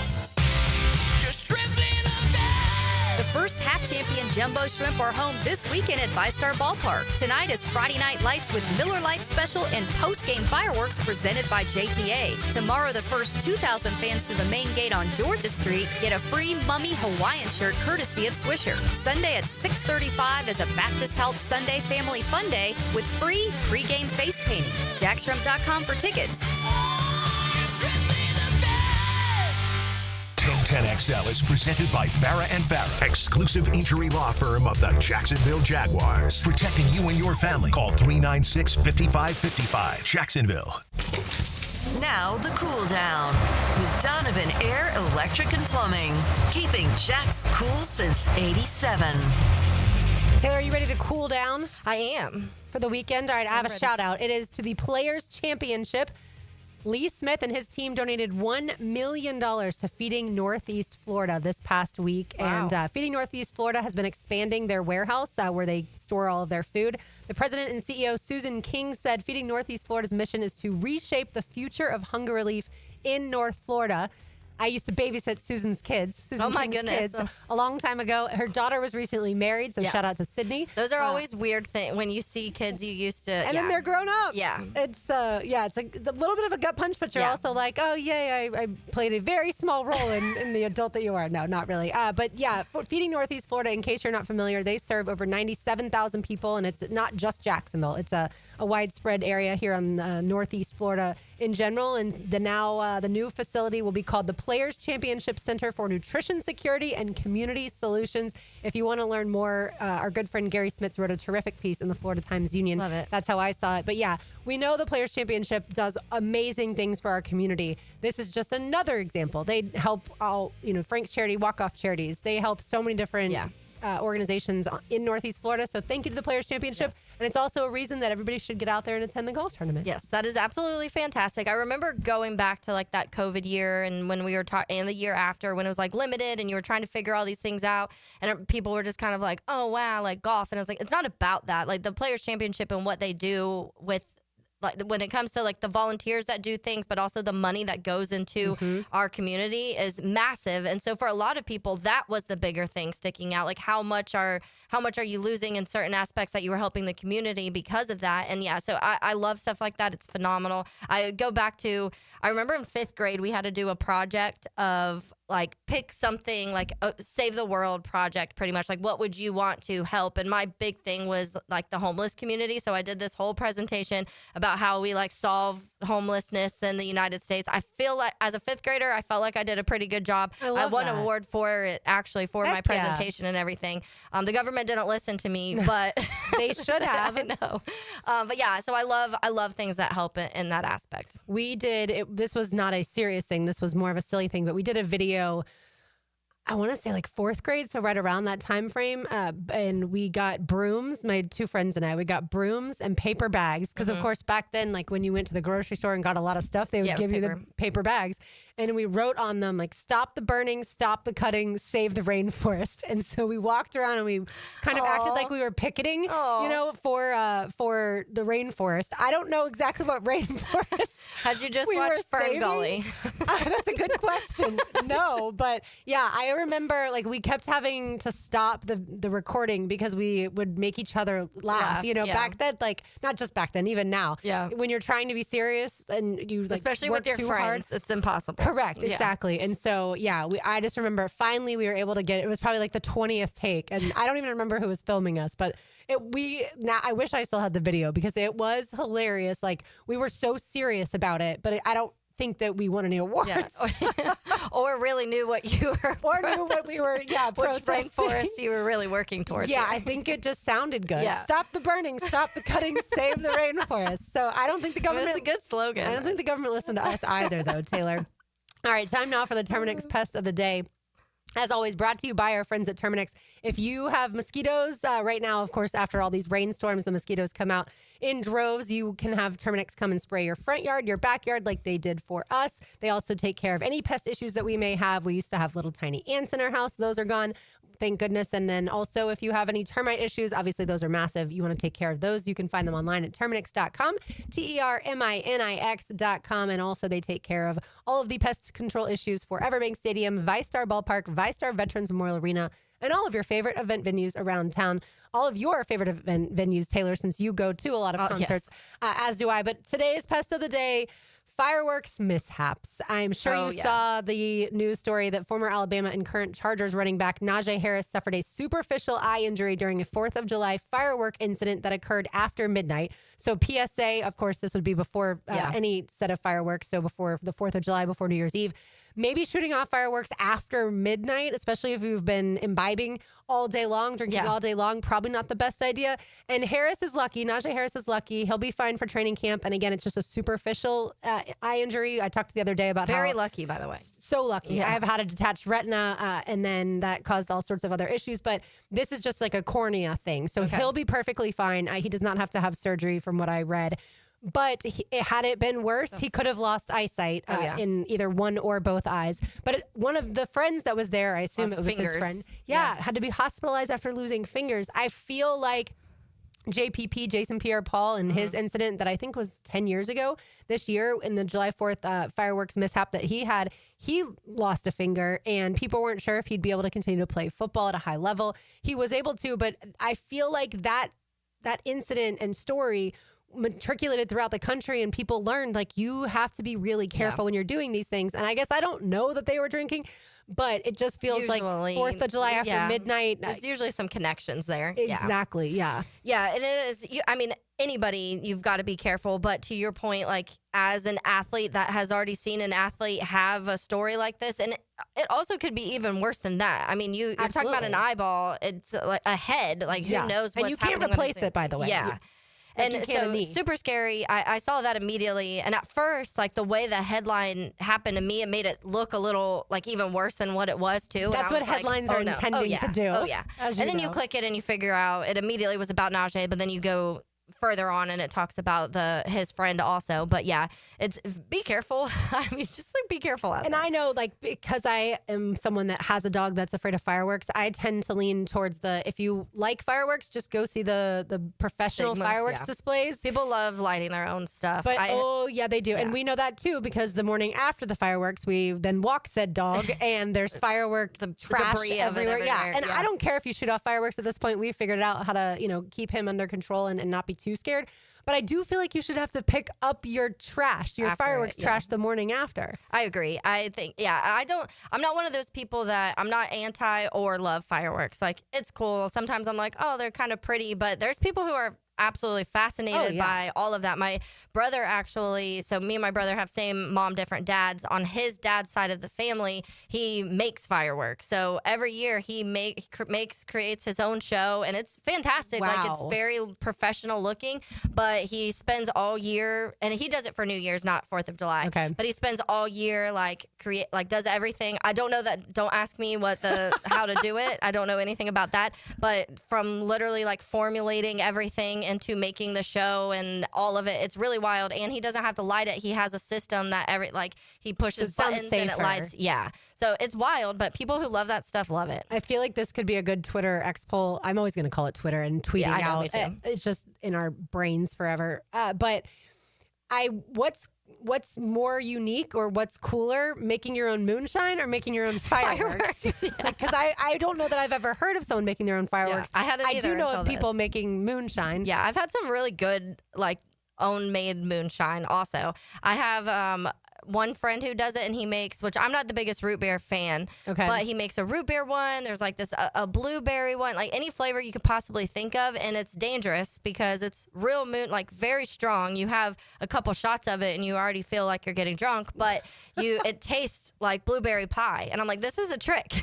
The good flavored moonshines. We have a friend who got married a few years ago, and they did it on her now husband's farmland, right? And so that part was super cool. We ended up bringing her tent and just camped out. They moved the cows so that way the wedding could occur under this beautiful tree. I'd want the cows awesome. out there. Well, in order for you not to step on some things because you're a little dressed up for a wedding, but they had a tractor, and in the front part of the tractor that was full of beer, like ice and beer, and then they had these tubs of flavored moonshine.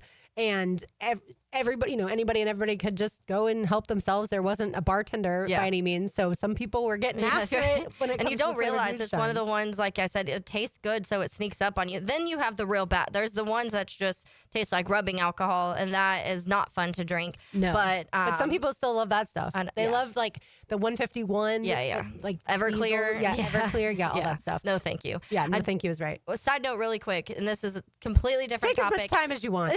But this just reminded me, that didn't remind me, but as I was thinking about funny things that have happened, have you seen any of because this new college football 26 games out, have you seen any of the players reacting to what their player looks like on the game? I saw your post about it. I had not seen it because I don't have TikTok. I was in tears laughing last night at these. They're probably have made their way to Instagram now because usually it starts on TikTok and then they'll get turned into reels on Instagram. So if you have a chance, go look. There might even be some on Twitter now.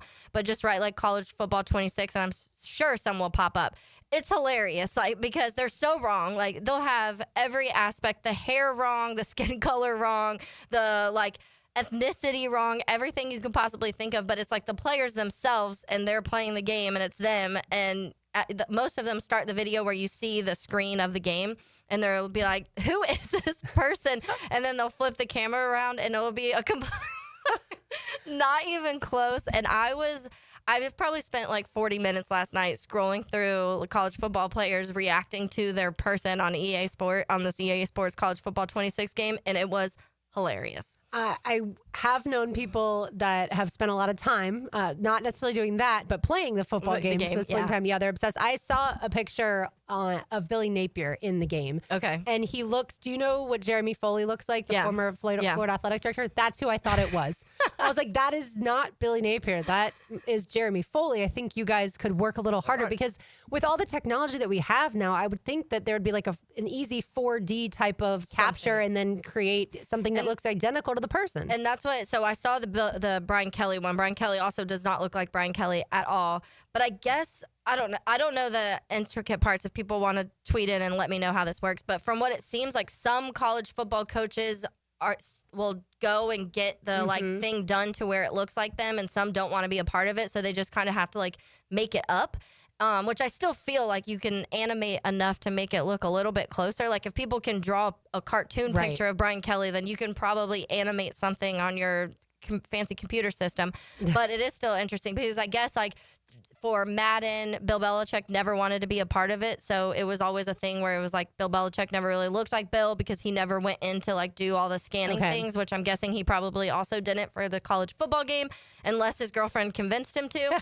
But it's hilarious because if you just take a second and go look at it and you'll see some of the players' reactions, and it's just hilarious. Yeah, I wonder how many hours some people have spent to this point. Oh, probably a lot. I know we were talking to our friend Jacob Simons, and he was saying that he was like, I was up until 3 a.m. playing that game, and this was a couple nights ago, and I'm like, you guys are wild for that. Hey, but that's your thing. It just came out, so I get it. All right, let's say hello to XL Primetime.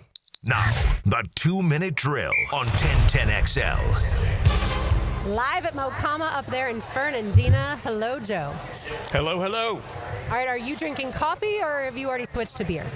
Well, it's so funny. Listen, whenever we do Punch Out, then I will have me a delicious Cosmico or a Motor or something like that. But you can start with coffee here, and they're even serving breakfast now at Mocama. So a Big Surf, I can report, has started off with a good coffee.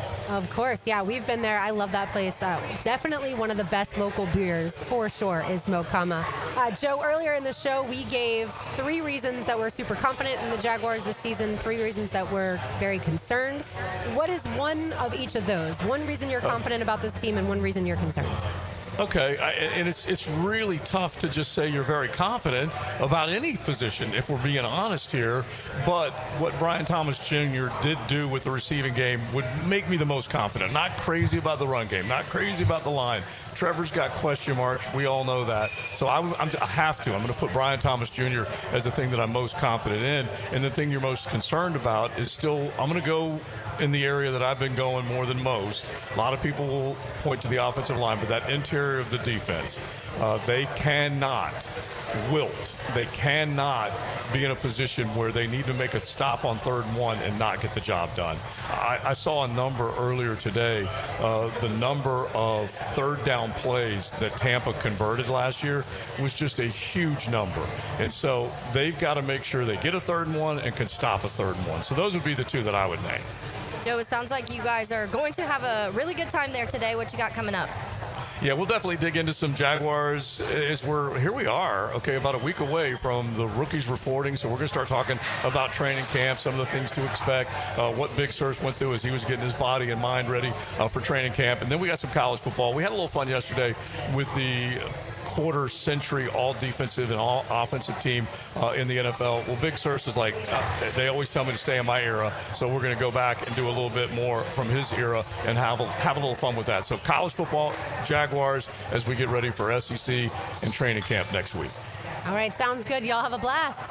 All right, thank you. Thank you. We certainly will be listening to XL Primetime live there at Mocama on 8th Street, South 8th Street in Fernandina Beach. That's going to do it for us today, but on Monday, Tom McManus will be here full-time, and we will be 2 to 4. For Taylor Dahl, for RJ Saunders, I'm Lauren Brooks. These heels are made for talking. We will talk to you Monday.